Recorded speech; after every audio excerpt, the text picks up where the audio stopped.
Hello, আসসালামু আলাইকুম। কেমন আছেন সবাই? আমি অভিনেতা ফরহাদ লিমন চৌধুরী, চৌধুরী টকিজ নামের এই চ্যানেলে আপনাদের সবাইকে স্বাগতম জানাচ্ছি। আজকে যে বিশেষ মানুষটি আমার আমন্ত্রণে সাড়া দিয়েছেন, আমার অতিথি হয়ে এসেছেন, তিনি মঞ্চ, টেলিভিশন এবং চলচ্চিত্রের জাঁদেল অভিনেতা, নির্দেশক আশিস খন্দকার। দাদা, কেমন আছেন?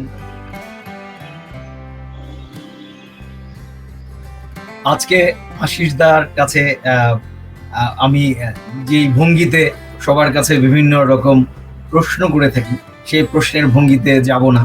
আমি আপনার কাছে আপনার কিঞ্চিত স্মৃতি রোমন্থন, সমকালীন বাস্তবতা বলবো, রাষ্ট্রীয় প্রেক্ষাপট, চলচ্চিত্রের যে পরাবাস্তবতা আমরা দেখতে পাই এবং এগুলো নিয়ে আপনার যে দৃষ্টিভঙ্গি, এগুলো যদি আমাদেরকে আপনি আপনার মতো করেই বলেন, আমি আজকে শুধুই গুণমুগ্ধ দর্শক হই, আপনার একজন গুণমুগ্ধ শ্রোতা হই, আজকে আপনাকে শুনতে চাই, যেটা আমি বরাবরই সবসময় আপনার কাছে থাকি, শোনার চেষ্টা করি। স্মৃতিচারণের নস্টালজিয়া মানে কি অর্থে? জীবন তো একটা বড় একটা রাস্তা ধরে যায়, one kind of travel.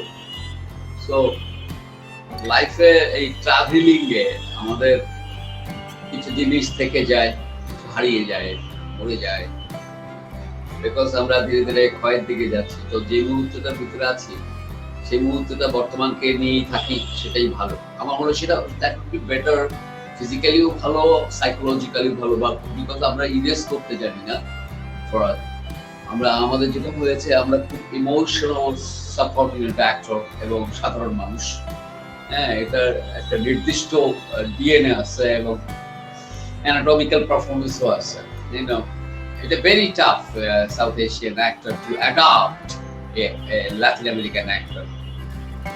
I mean, actor তো তার এনভায়রনমেন্ট তৈরি করে, তার স্পিরিট অফ অ্যাক্টিং, তার আর আমাদের লাইফ লিভিং এ আমার আর তোমার যে অভিজ্ঞতাগুলো আছে, আমার মনে হয় না, আমি জানি না তুমি if you go through the research আর অ্যানালাইসিস, যে অ্যাক্টরের তার সামাজিক জীবনের যে ঐশ্বর্য জায়গাটা থাকে, তার প্রিভিয়াস যে জীবনটা থাকে, তার যে কালচারাল ব্যাকগ্রাউন্ড থাকে, তার যে অ্যানথ্রোপোলজিটা থাকে, যে একটা রুট ধরে ধীরে ধীরে রূপান্তরিক একটার দিকে যায়, ভালো জিনিসটাকে গ্রহণ করে, খারাপ জিনিসটাকে বর্জন করে। হ্যাঁ, কখনো কখনো ওই খারাপ জিনিসটা তার ডিএনএর এই একটা রেস্টোরেশন বিহেভিয়ার বলি আমি এটাকে। হ্যাঁ, যে এটা একটা আচরণিক বিজ্ঞানের মধ্যে পড়ে, যা অ্যানাটমি এতটাই রিসিভ করে নেয়। যেমন মায়ের রক্ত বাচ্চা যেভাবে বহন করে, বাচ্চার রক্ত যেমন তার পরের জেনারেশন বহন করে, the connectivity of blood, as it is cultural practice also like that, that every actions is like that. It's very difficult to make a difference, to make an isolation, to see and then receive or reject. The both quality should have a good super conscious height a human being. I mean, আমি যেটা বলছি যে upcoming যে প্যান্ডামিকের পরে, pandemic তো একটা পর্যায়ে যে শেষ হবে, বিকজ এটা একটা ফাইট, আর এটা লিঙ্ক আপ এখন কমপ্লিটলি স্পিরিচুয়ালিটির উপরে। এটা পৃথিবী হেরে গেছে তার কাছে, এবং সে এটা প্রমাণ করেছে যে সে একটি সুপারন্যাচারাল ডিজিজ, যে কিনা একটা সুপারন্যাচারাল ডিজাস্টার ঘটিয়ে দিতে পারে। যে ইমারত কিংবা যে সিভিলাইজেশনই তুমি ধরায় তৈরি করে বসে আছো বলে নিজেকে খুব শক্তিশালী মনে করো, সেইটাকে একটা চ্যালেঞ্জ।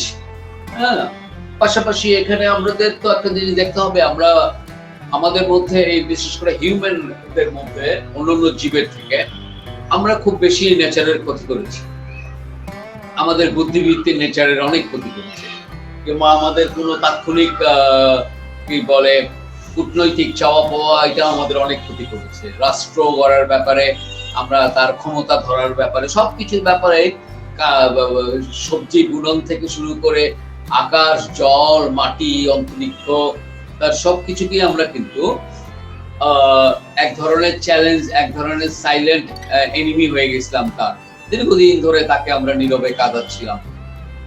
অনেক দিন আমার তো মনে হয় big I mean the technological কি বলে সিভিলাইজেশন গুলো ইনভেন্ট হওয়ার পরে specially in all over the world সেই জায়গাটায় তোমার দান্দিক জায়গাটা এখনো পর্যন্ত আছে, প্রিমেটিভ দান্দিক জায়গাটা এখনো পর্যন্ত আছে, যেটা আমরা modern politics, modern policy of life তার ভিতরে আমরা দেখতে পাই। সেটা হচ্ছে যে এখনো পর্যন্ত ধর্মযুদ্ধগুলো চলছে,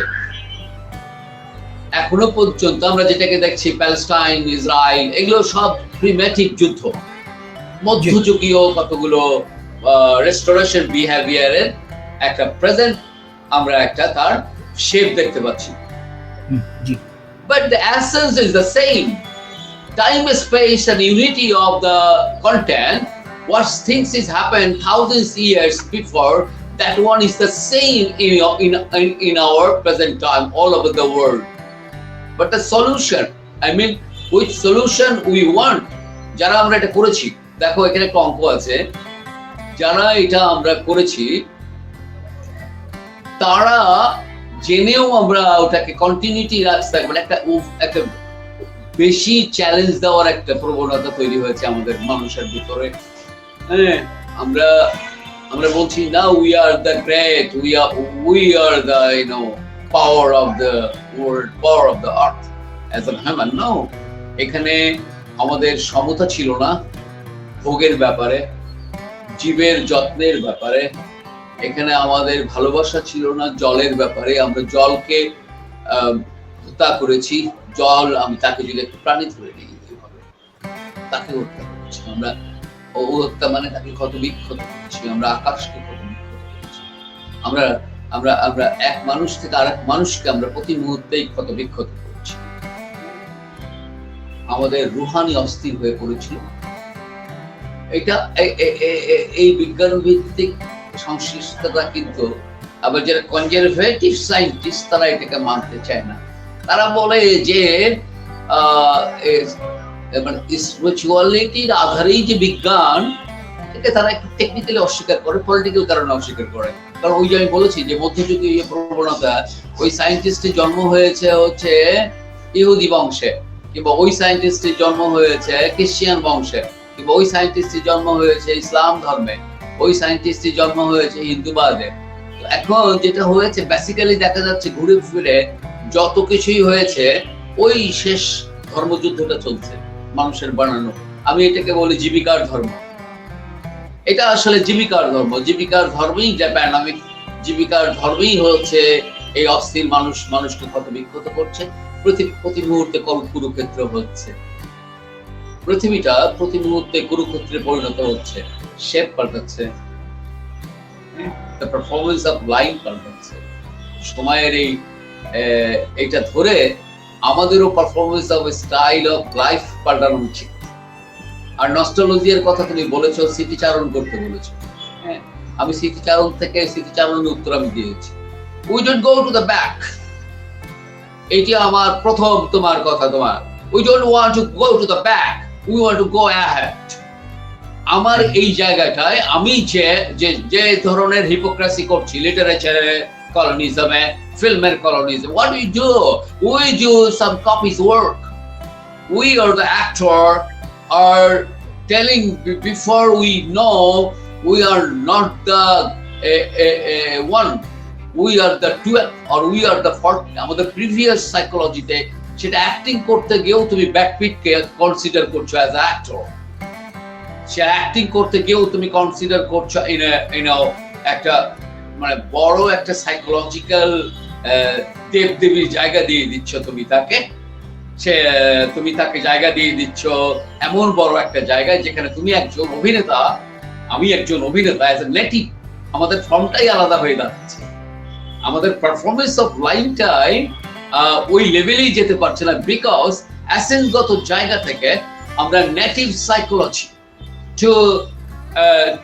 to make your own dignity as a human being or as যেগুলো তো পরে বিভাজন হয়েছে। The first concern with the actor, I mean the artist, he should be a one human being. Later আমরা ডিসকাস করব তার কোন কোন আর পরিচয়গুলো আছে, সে কোন কোন জেনেটিক্স লাইন আপে আছে, কোন কোন ভূখণ্ডের সে আছে, কোন কোন কোন জাতীয়তা বোধের জায়গা থেকে সে ওখানে আছে, কোন জায়গাটাকে সে বহন করে, কোন রাষ্ট্রকে সে বহন করে, কোন কোন আইডি কার্ডটা সে বহন করে। That is all secondary.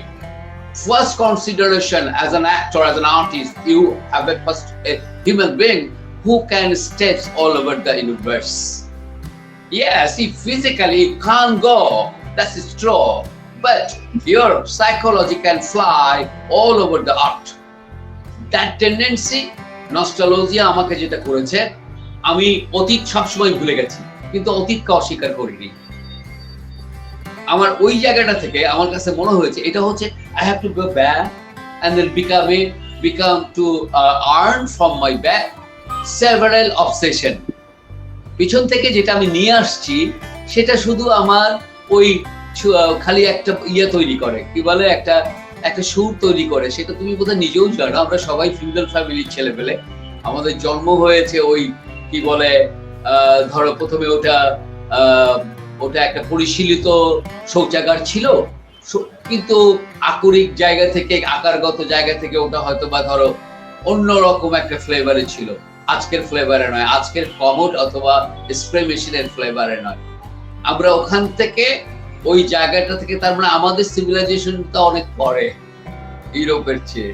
আমরা তো কিন্তু আমাদের শুরুটা আবার এরকম ছিল না যেটা আমরা এখন বহন করছি। হ্যাঁ, 2 স্টেপ পরেই একটা শৌচাগার। তুমি বিছনা থেকে তোমার বাথরুমে যেতে 50 সেকেন্ডও লাগে না, কিন্তু আমাদের বাস্তুশাস্ত্র কিন্তু এটা অ্যালাউ করে না, ক্লাইমেটও এটা অ্যালাউ করে না। ক্লাইমেট বলে এটা অনেক দূরে হবে, এটা একটা অন্যরকম একটা অচেনা জায়গায় হবে, এটা এরকম একটা জায়গা পিছন থেকে একদল শুয়ার এসে ওইগুলো খেয়ে ইকোলজিক্যাল ব্যালেন্স করবে। এই হচ্ছে আমাদের গাণিতিক জীবন, কিন্তু আমরা সেখান থেকে তো অনেক দূরে। এখন হয়তো প্রশ্ন আসবে, তাই বলে কি এখন আমি জমিতে পায়খানা করবো? Not like that. The answer is not like that. Answer is, what's the practice of purification of surface, purifications of souls, purifications of your cultures and your spiritual, যে জায়গাগুলো যে পবিত্রময় জায়গাটা আছে সেটা ধরে অনুসরণ করে যাওয়াটাই হচ্ছে কনফিডেন্ট লেভেল। সেই মুহূর্তে তুমি তোমার গডকে চ্যালেঞ্জ করতে পারো, এই যে no, my time is not come, stay a little in your station, I will come later, I will tell you when I reach you. That challenging of the human being is very rare. That part of that is a cosmic lineup of human being তো থাকছে না, তুমি তো এটা বুঝতে পারবে। Just to let's wait. After pandemic তুমি দেখবে পারফরম্যান্স স্টাডিজ চেঞ্জ হয়ে গেছে, আমি তোমাকে বলছি, কিন্তু আমাদেরটা চেঞ্জ না হওয়ার সম্ভাবনা আছে 99% থেকে আরো 10%। আমি কেন এটা বলছি যে এটা আসলে আমাদের কি বলবো মূর্খতা, আমরা আসলে ওভাবে তো আর ভাবি না, আমরা খুব পার্সোনালি ভাবি। ধরো লেমন কেমন করে আগালো, আশিস খন্দকার শালা কি হবে, কি বলে কয়টা ফিল্ম করছে, আমি কয়টা করছি, হ্যাঁ, তারপরে হচ্ছে কি করছি, ওই চিন্তা ভাবনা কিন্তু আমার নাই।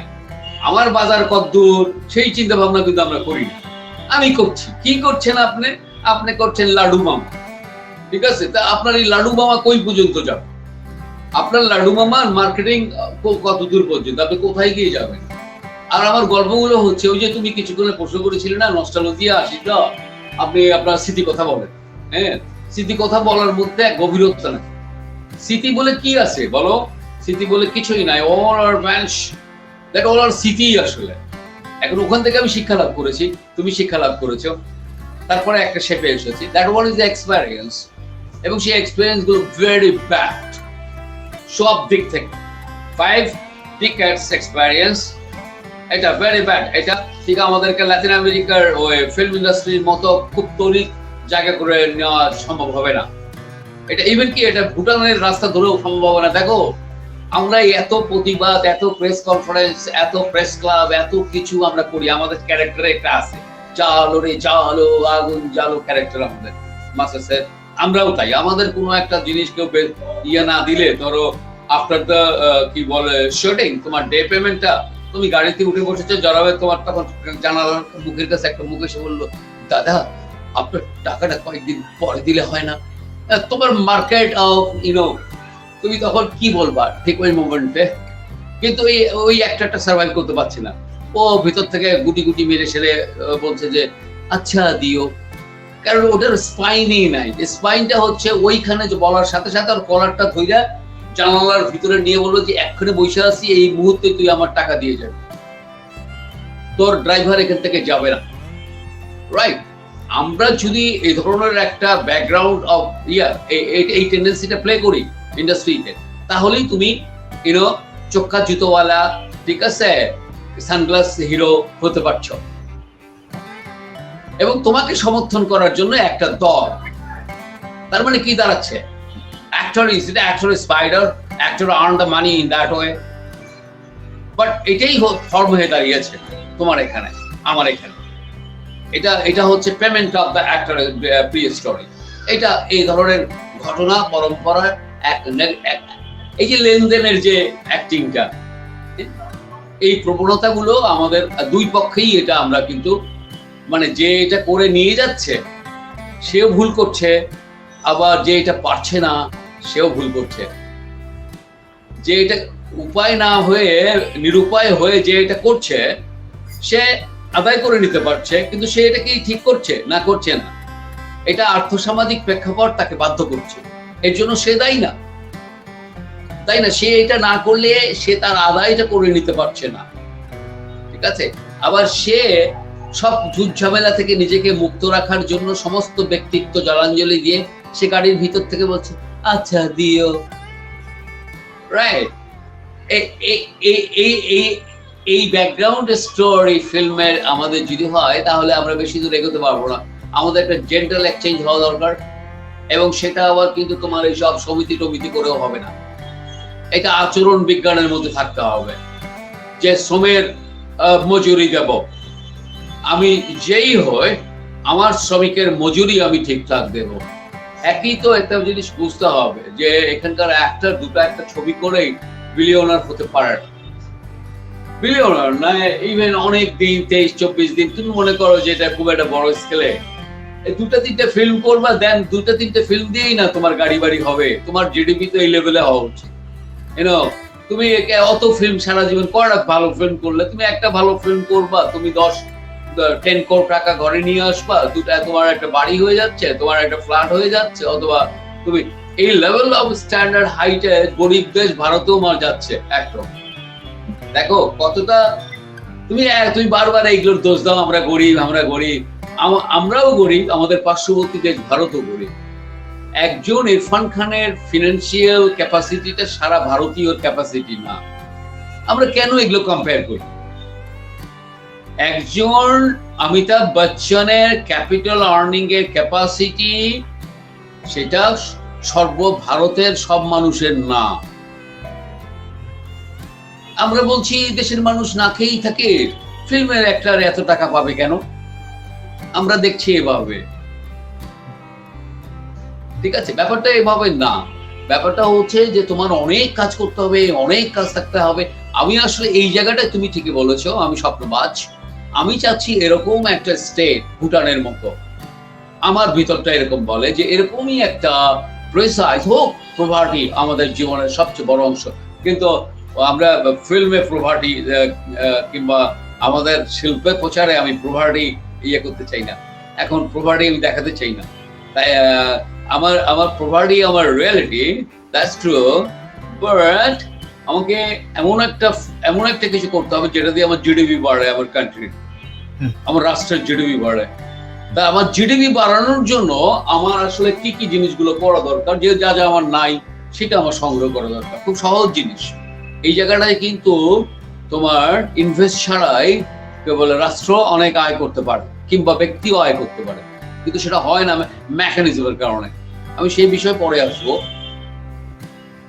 আমাদের যেটা হয়েছে, আমরা ওই কন্টেন্টের যে সাইকোলজিক্যাল অ্যারাউন্ড দ্য এনভায়রনমেন্টের যে জিনিসগুলো নিয়ে আমরা মিডিয়ার কন্টেন্ট হাসাহাসি করতেছি, এটা আমাদের ভুল হচ্ছে,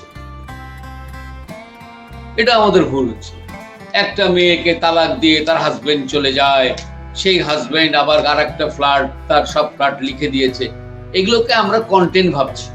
একজনকে ধাম করে গুলি করলো, সে মরে গেল। হ্যাঁ, একজন বাবা তার মেয়েকে খুঁজতে এসেছে, রাস্তায় সব করে গাড়ি চাপা খাইলো। আমরা এগুলোকে কন্টেন্ট ভাবছি। আমরা এইসব কন্টেন্টের ভিতর অ্যাক্টরকে ঢেলে দিচ্ছি। আই মিন আমাদের যে ম্যানুফ্যাকচারিং অ্যাক্টর, আই মিন কোনো ইনস্টিটিউশন এই ম্যানুফ্যাকচার করেছে অ্যাক্টরকে, অথবা অ্যাক্টর নিজেই নিজের তার ইনস্টিটিউট। এটাকে কিন্তু ওয়ার্ল্ড মেনে নিচ্ছে। এই জায়গাটা তো কনজারভেটিভ হওয়ার কিছু নাই যে ইনস্টিটিউশন থেকে আসলেই ওটা একটা ব্যাকপিট হয়ে আসবে কিংবা নাসিরউদ্দিন শাহ হয়ে আসবে। এটা আই ডোন্ট বিলিভ দ্যাট, এবং এটা হিস্ট্রিও প্রমাণ করে না। তাই কিন্তু তারপরে যেটা, ওই অ্যাক্টরটাকে তো তার ইনস্টিটিউট হইতে হবে। অনেকেই বড় বড় অ্যাক্টর আছে যারা কোনো ইনস্টিটিউশন বিলংস করে না, কিন্তু তারা প্রমাণ করে যে তারা একটা ইনস্টিটিউট, এবং ওই একাডেমিক ইনস্টিটিউটের সঙ্গে তার একটা ফ্রেন্ডশিপ হয়ে যায়। কারণ ওই একাডেমিক ইনস্টিটিউটটা এই একাডেমিকদের তৈরি করার জন্যই এদেরকে সাবকনসিয়াসলি এরা এদের পরের গিয়ে ফ্রেন্ড হয়ে যায়। কারণ এরা দেখে যে yes, they are doing 24 hours with all involvement in one place.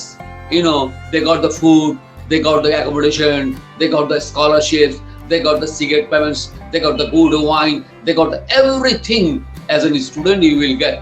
এবং তাকে যদি আমি ওটার মতোই ভিতরে ফিরে, অটোমেটিক্যালি একটা পালস বেশি দিবেই, একটা অর্গানাইজ পালস দিবে। হ্যাঁ, আচ্ছা, এই জায়গাটাও তো আমরা বুদ্ধিমান হইনি, আমরা এই ইনস্টিটিউট তৈরি করিনি, আমরা ইন্ডাস্ট্রিকে ইনডিসিপ্লিন রাখছি সব দিক থেকে। এখন আর এই ইনডিসিপ্লিন ইন্ডাস্ট্রির নেতৃত্ব আমরা এমন সব মানে খুব জানা শোনা আলা মানুষ এদেরকে হাতে দিয়ে দিছি। হ্যাঁ, এবং তারা ওই রকম একটা পলিটিক্যালাইজ স্ট্রেংথ, তারপরে এখানে তো আর্টিস্ট লোকজন থাকবে।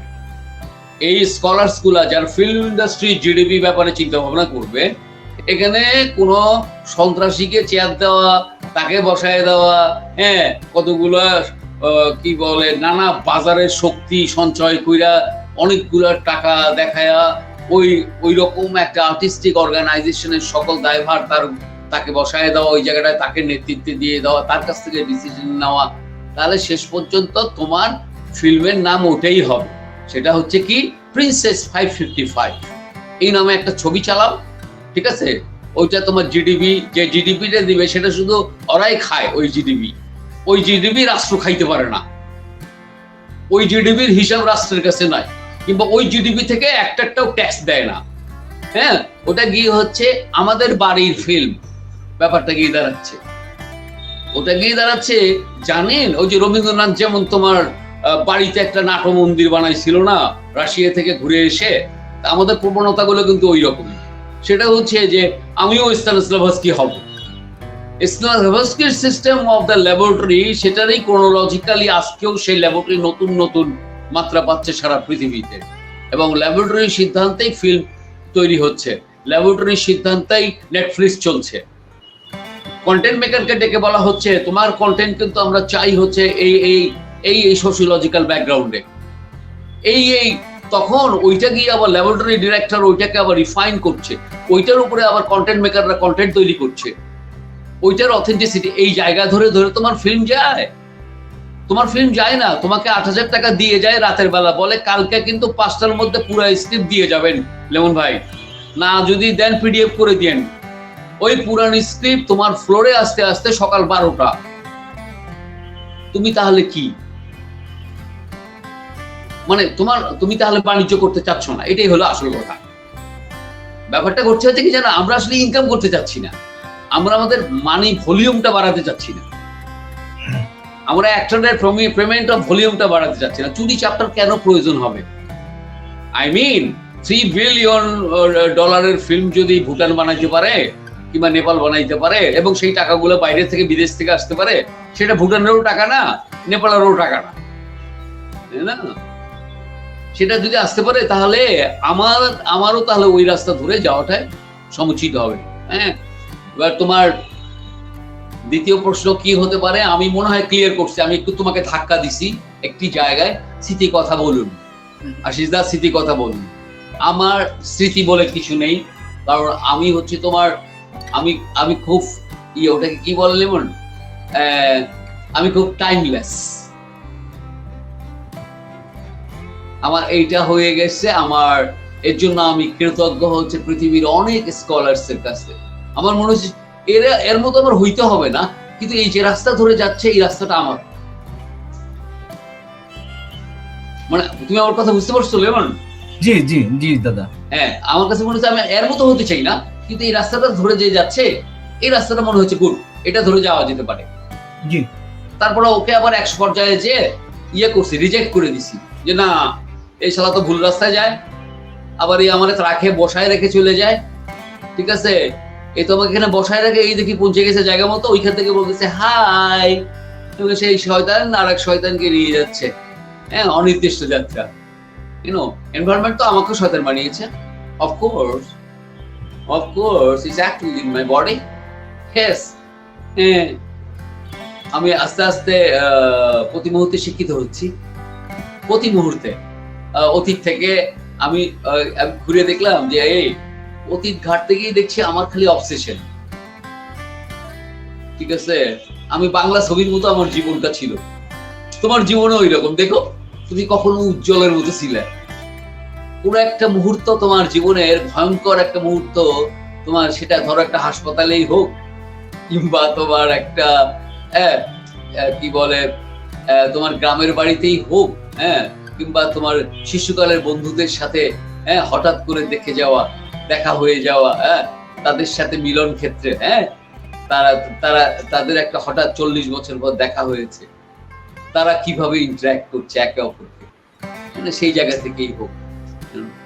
তবে আমার কি মনে হয় জানো, আমার মনে হয় যে আমাদের এখন একটা যে রাস্তা থেকেই বলো, এটা কোনোদিনও হবে না যতক্ষণ পর্যন্ত আমরা পলিসির জায়গা থেকে বেরিয়ে নিয়ে আসতে পারবো। মানে I would like to avoid you, I mean the for lemon, আমি তোমাকে অ্যাভয়েড করব খুব জেন্টল ওয়েতে, আমি তোমাকে রিজেক্ট করব খুব জেন্টল ওয়েতে। আমাদের সেই প্রবণতাটা নাই। আমরা করি কি, প্রথমেই একটা মিছিল নিয়ে বাড়াই, জালো রে জালো করে আমাদের প্রতিপক্ষরে ওরে খেপায় দিই। আমাদের স্ট্র্যাটেজি অনুযায়ী আমরা যাই না। আচ্ছা, আমার কথাবার্তায় কিন্তু ম্যাক্সিমাম আমি হচ্ছে সমকালীন প্রতিপক্ষ। আমাকে সবাই ভাবে যে আমি কনসেপচুয়ালি প্রতিপক্ষও না, আমি কিন্তু সময়ের প্রতিপক্ষ। আমি আসলে একটা করে ধাক্কা মারি। আমার যে নেতিবাচক যে ব্যাখ্যা, সেটা আমি কেন তোমার সামনে দাঁড় করিয়ে দেই, যে তোমার একটা থ্রেট আছে, তুমি যদি এই থ্রেটটা অতিক্রম করতে পারো তাহলে তুমি বেশ ভালো যাবে। আমারও হিসেব আছে অন্যরকম। আমি অ্যাক্টরকে খুব মাইনর লাইন আপ থেকে দেখি না।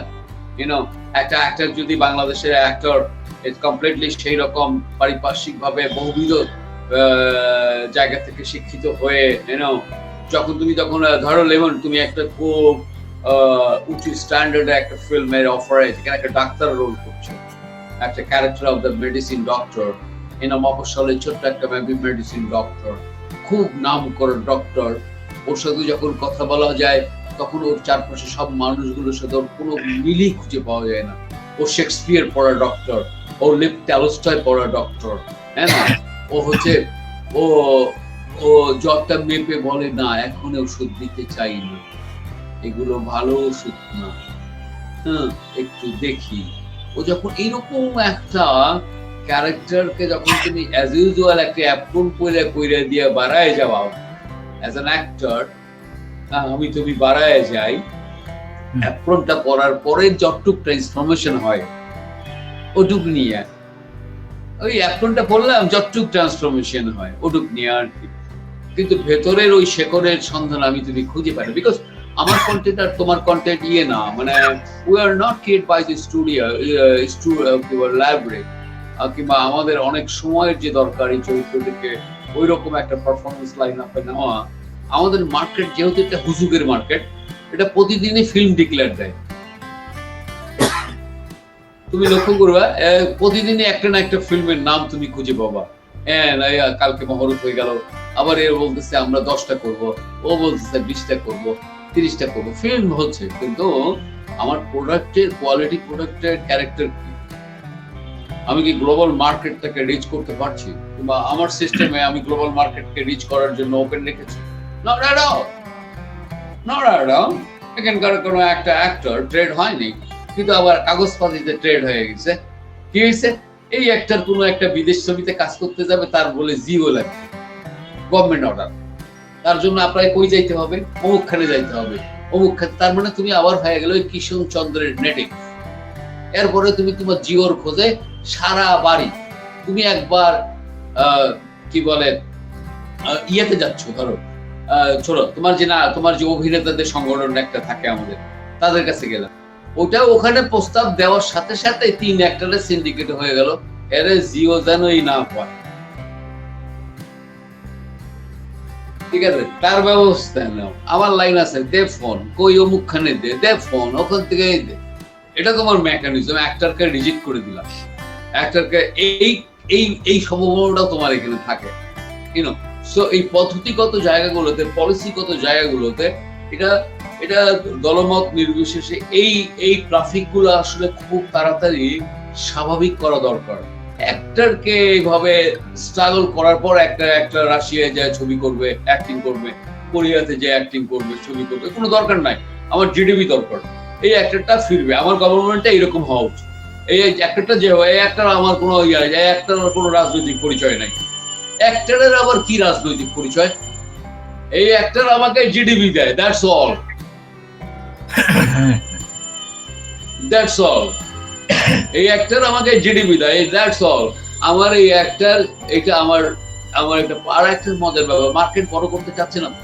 এটা কি ধরনের প্রবণতা? মার্কেটের এই চেয়ার প্রবণতা, ক্ষমতার প্রবণতা, এগুলো তো আমাদের ইন্ডাস্ট্রি ডেভেলপ হতে দেবে না। এটা হয়তো সাময়িক দুটো একটা গোষ্ঠী, 3 কোর, 4 কোর, 5 কোর, এর বেশি না। আমার মনে হয় 10 কোর পর্যন্ত এইসব বিজনেস চলতে পারে, কিন্তু তার বেশি এরা যেতে পারে না। যেতে পারে ইভেন্ট কন্ট্রাক্ট গুলোতে তারা 100 কোর, 150 কোর নিয়ে ঘরে ঢুকে পড়ছে। এখন এইদিকে ফিল্ম কি বাল হোক না হোক, কি কোন দিকে যায় না যায়, আমার ঘরের টেলিভিশনে সালমান খান থাকলে বাস, আমার ঘরের টেলিফোনে শাহরুখ খান থাকবে, আমার ঘরে টেলিভিশনে নেটফ্লিক্স থাকবে। আমি একটু চেষ্টা করবো যে এর কোনো এজেন্সি এখানে করা যায় কিনা। এই যে এজেন্সি করতে যায় রিজেকশন হচ্ছে, সেটা কি আমরা জানি? কারণ এটার কোই লেভেলেই যায় না, এটার ব্রডকাস্টিংও ওই লেভেলে যায় না, এটার কন্টেন্টও ওই লেভেলে যায় না। ব্যবসায়িকগত কারণে তাদের মার্কেট এখানে দরকার। তারা তো জানে একজন আশিস খন্দকার নেটফ্লিক্স, একজন ফরাক লেমন নেটফ্লিক্স এর ছবি দেখার মতো। আমার 2টা ক্লায়েন্ট আছে ওখানে, তারা ওই ক্লায়েন্ট টার্গেট করে, তারা তো তোমাকে টার্গেট করে, মানে ওই মানুষদের টার্গেট করে তারা চ্যানেল দেয়নি। তারা তা আমাদের উচিত হচ্ছে ওই লেভেল কন্টেন্টে যাওয়া। আমার চারিপাশ অনেক দরিদ্র হতে পারে, কিন্তু আমার ফিল্মের ব্যয় বাড়ানো উচিত। আমার কন্টেন্ট যা ডিমান্ড করে সেই অনুযায়ী ফিল্ম হওয়া উচিত। প্রয়োজনে 10 কোর খরচ করে তোমার আবার ক্যাপিটালাইজ করো, আবার 5 কোরের উপর করো, বাট তোমার একটা যারাচ্ছে বড় মার্কেটে, মানে বাহুবলী একটা লেভেলে যেতে হবে। তো এইরকম করে ফুলের পার খাটিয়ে, তারপরে হচ্ছে ধান ক্ষেত, হ্যাঁ, এগুলোর মধ্যে নিয়ে যায় কন্টেন্টে ফেলাই দিচ্ছি আমরা। এগুলো তো মনোটোনাস হয়ে গেছে। আবার ওগুলো যখন আমরা ফেলাচ্ছিও, ধরো সিলেক্ট গুলা, আমার সুজলা সুফলা শস্য শ্যামলা বাংলা, তার আইলের উপর দিয়ে নাচতে নাচতে কি বলে নাইকে চলে যাচ্ছে, ওপর থেকে নায়ের হাত বাড়ায় গান গাচ্ছে। দ্যাট ফ্যান্টাসি তো ওয়ার্ল্ড ওয়াইড ক্লিশে। এগুলো তো হচ্ছে অ্যাবরিজিনদের কি বলে প্র্যাকটিস। মানে বড় স্কেলের ফিল্মে এগুলো তো তাদের কাছে একটা খুব হাস্যকর ব্যাপার, রেডিকুলাস। আমাদের এই কন্টেন্টের এসেন্স অফ কন্টেন্ট গুলা, এগুলো আসলে ফিল্মে কি হওয়া উচিত। এগুলোকে এত এইভাবে আমরা এটাই ঠিক আছে, নায়ক নায়িকা আসবে, শাহবাগে দেখা হবে, এগুলো কোনো গল্প হইল? এইগুলো রাস্তা দিয়ে আমরা কতদূর যেতে পারবো? আমাদের একটা জুতো নিয়ে একটা ফিল্ম হয় না, ইউনো, আমরা ওখানে একটা ফর্সা কি বলে চামড়াওয়ালা, ঠিক আছে, নাকওয়ালা, চোখওয়ালা, হ্যাঁ, তারপরে মানে অনেক, তার প্রতিটা শরীরের প্রতিটি জায়গায় হচ্ছে এক একটা করে ইউনো পণ্য, অ্যানাটমিকে পণ্য হিসেবে বেচতে ভালোবাসি আমরা। আমাদের এটা টেন্ডেন্সি থাকে, আমরা বরাবরই দেখবে যেটা যেটা বদপুরুষ সেটাও তুমি দেখলে বুঝতে পারবা ওটা অ্যানাটমি আর ভাইবের ল্যাঙ্গুয়েজে তুমি খালি চোখ রাখবে, এর জন্য তোমার আর ওকে রিসার্চ করার দরকার নাই, মানে ওর বাড়িতেও যাওয়ার দরকার নেই, ওরে তুমি একটা ওর হাঁটা একটা চলাতেই বুঝতে পারবা যে হি ইজ এ হোমোসেক্সুয়াল, ঠিক আছে, কিংবা এর ভিতরে চাইল্ড অ্যাবিউজের একটা এসেন্স আছে, হয়তো সেটা সে এক্সপ্লোর করে নাই, কিন্তু ওটা ও এইভাবে সার্বক্ষণিক মননগত চর্চায় আছে, কিংবা এই হতবার এর কি বলে একেবারেই তোমার রেজিস্ট্রেডকৃত যে মেয়েটির সঙ্গে ঘুমায় রাতে, ইউনো, সেই মেয়েটিকে ও প্রতি রাতেই ধর্ষণ করে। তোমার এই গভীর একটা লাইন আপ যেটা আছে, যেটা আসলে আসলে কিন্তু পড়াশোনা থেকেই তৈরি হয়, এটা এটা কোশ্চেন গুলো কিংবা এগুলো ফাইন্ডস করার জায়গা থেকে, এই জায়গাটা আমাদের health conditions is very bad, কারণ আমরা 40-এ বুড়ো হয়ে যাই এখানকার একটা রক, আমাদের ব্যায়াম নাই, আমাদের ইনস্টিটিউশনালাইজ কোন স্কোপ নাই, হ্যাঁ, বাপ দাদারা 12 স্কোয়ার ফিটের একটা জায়গা দিয়ে দিচ্ছে, ওটার ভিতরে আমরা ঘর বাড়ি বানায় থাকি, হ্যাঁ, তো আমাদের একটা ব্যাপার, কিন্তু আমার কাছে মনে হয় কি জানো, ফিল্মকে মুক্ত করতে হবে, এটা একটা ব্যাড স্পিরিটের মধ্যে পড়ে গেছে, হ্যাঁ, আমাদের এটা মুক্ত করতে যে কাউকে কাউকে আত্মহতি দিতে হবে, এটারও একটা দেখা যাচ্ছে প্রবণতা আছে, কিংবা এখানে যেই ফিল্মের পজিটিভিটি মার্কেটিং ইন্ডাস্ট্রি এটা তো সবার সমর্থন করা উচিত, কিন্তু যখনই একজন এই প্রসঙ্গগুলো নিয়ে তুলে কথা বলে তখন বাকি সব চুপ যায়, মানে তারা বলে ওরে বাবা প্রেজেন্ট যা আছে এটাই ঠিক আছে বাবা, এখানেই থাকি বাবা, এগুলা নিয়ে আলোচনা করার দরকার নাই, আবার আড়ালে ঠিকই বলে আশিসদা কিন্তু কথাগুলো ঠিক বলছে, এই এই গোছের মানুষের সংখ্যাও বেড়ে গেছে। আমি কি বোঝাতে পারছি তোমাকে? জি দাদা, জি পরিষ্কার।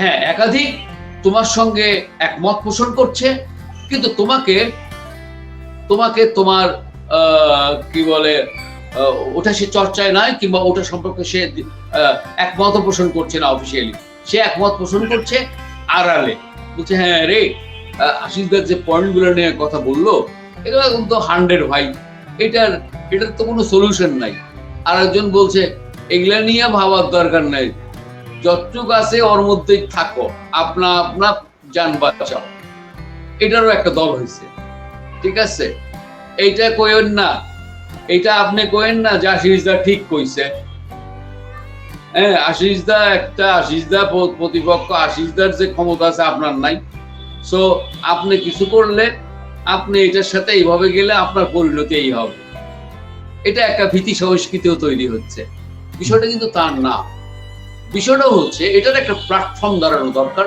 মতগত জায়গা থেকে। ইয়েস, তুমি পার্সোনালি আমাকে লাইক করতে নাই পারবে, কিন্তু তোমাকে আমাকে কনসেপচুয়ালি রাইট করতে হবে, বিকজ আমি ফিউচার ড্রিমের কথা বলছি, আমার একটা দেশ আছে, that one is a true or not, okay, আমার একটা ফ্ল্যাগ আছে, yes I have a one flag, I have a one country, I have a space where I can sleep, so আমি এখানকার জিনিস এটা যা জিনিস বেচা কেনা করা দরকার আমি জানি, আমার মতো করে আমি করব, আমি কারো ইন কোঅপারেশনে, হ্যাঁ, পজিটিভ কোঅপারেশন আসে না কেন, 3 কোটি টাকার কোঅপারেশনে একটা যৌথ মুভি হয়, সেখানে 65% টাকা চলে যায় যে এটাতে ইনভেস্ট করে, রাইট, তো আমাদের এই জায়গাগুলোতে আমরা শুধু ওই একটা ক্যারেক্টার, যৌথ মুভির অভিনেতা আমি, আমার কি সাফল্য, ঠিক আছে, আবার আরেক দিক থেকে পলিটিক্যালাইজেশনে আমি নানা ধরনের পরিচিতি দিয়া, নানা ধরনের পরিচয় নিয়ে আমি একটা জাতীয় পুরস্কার পাওয়া অ্যাক্টর কিংবা director, script writer, sound maker, makeup man, whatever, আমার এইটাকে পলিটিক্যালাইজ আমি কেন? I am A property of my country, আমাকে তুমি ব্যবহার করবে ইন প্রপার ওয়ে, সেখানে তুমি আমার রাজনৈতিক পরিচয় খোঁজো কেন? তুমি আমাকে কেন একটা ইন্ডাস্ট্রিয়াল প্রোডাক্ট ভাবছো না? তুমি আমার রাজনৈতিক পরিচয় খোঁজো কেন? তুমি কেন আমাকে বলছো না যে he is my industrial toll? So এইটার জন্য আমাদের যেটা করতে হবে, আমাদের মনে রাখতে হবে যে ইন্ডাস্ট্রিয়াল টুল যেটা হয় সেটা হচ্ছে আমার আয়ের উৎস। ঠিক আছে, যে খাতগুলোতে আমার কোনো আয়ের সম্ভাবনা নাই, কারণ ওটা আমি নিজেই ওটার কবর ঘুরে দিছি। যেমন এগ্রিকালচার খাত থেকে আমাদের প্রচুর আয় হতে পারে, এটা বিকজ এটা জন্মগতই একটা আমাদের উত্থান, এটাই আমাদের সোশ্যালাইজেশন, এটাই আমাদের মডার্নাইজেশন। এর ভিতরে আমাদের টেকনিক্যাল টেক ওয়ার্ড থাকবে, গ্রিন থাকবে, আমি এর ভিতরেই আমার সব বায়ো অর্গানিক একটা লাইফ আমি লিড করবো। আমার সুযোগ অনেক, একটি আমেরিকান প্রভিন্সের চেয়ে, একটি ল্যাটিন আমেরিকান প্রভিন্সের চেয়ে আমার সুযোগ অনেক। একটা ছোট দেশ হিসাবে আমার গ্রিন এখনো আছে, আমার মানুষ এখনো চাষ করে, আমার মানুষের এই ক্ষেত্রের জায়গাগুলোতে এই লিমিটেশন গুলো আছে। এগুলোকে আমাকে আগে আমার গ্রামে টাওয়ার ফেলায় লাভ নাই। হ্যাঁ, আমার অধিকাংশই জনগণ তার পরিচিত ক্লায়েন্টের নামটা মোবাইলে সেভ করতে পারে না। আমার এইরকম আয়োডিন শূন্য একটা হেলথলেস একটা জায়গায় আমরা পৌঁছে যাচ্ছি। সেটা কি আমরা একবারও খোঁজ করছি? আমরা কি জানি আমাদের কৃষি জীবন কেমন যাচ্ছে এখন? কেমন হয়ে পড়েছে আমাদের গ্রামগুলো?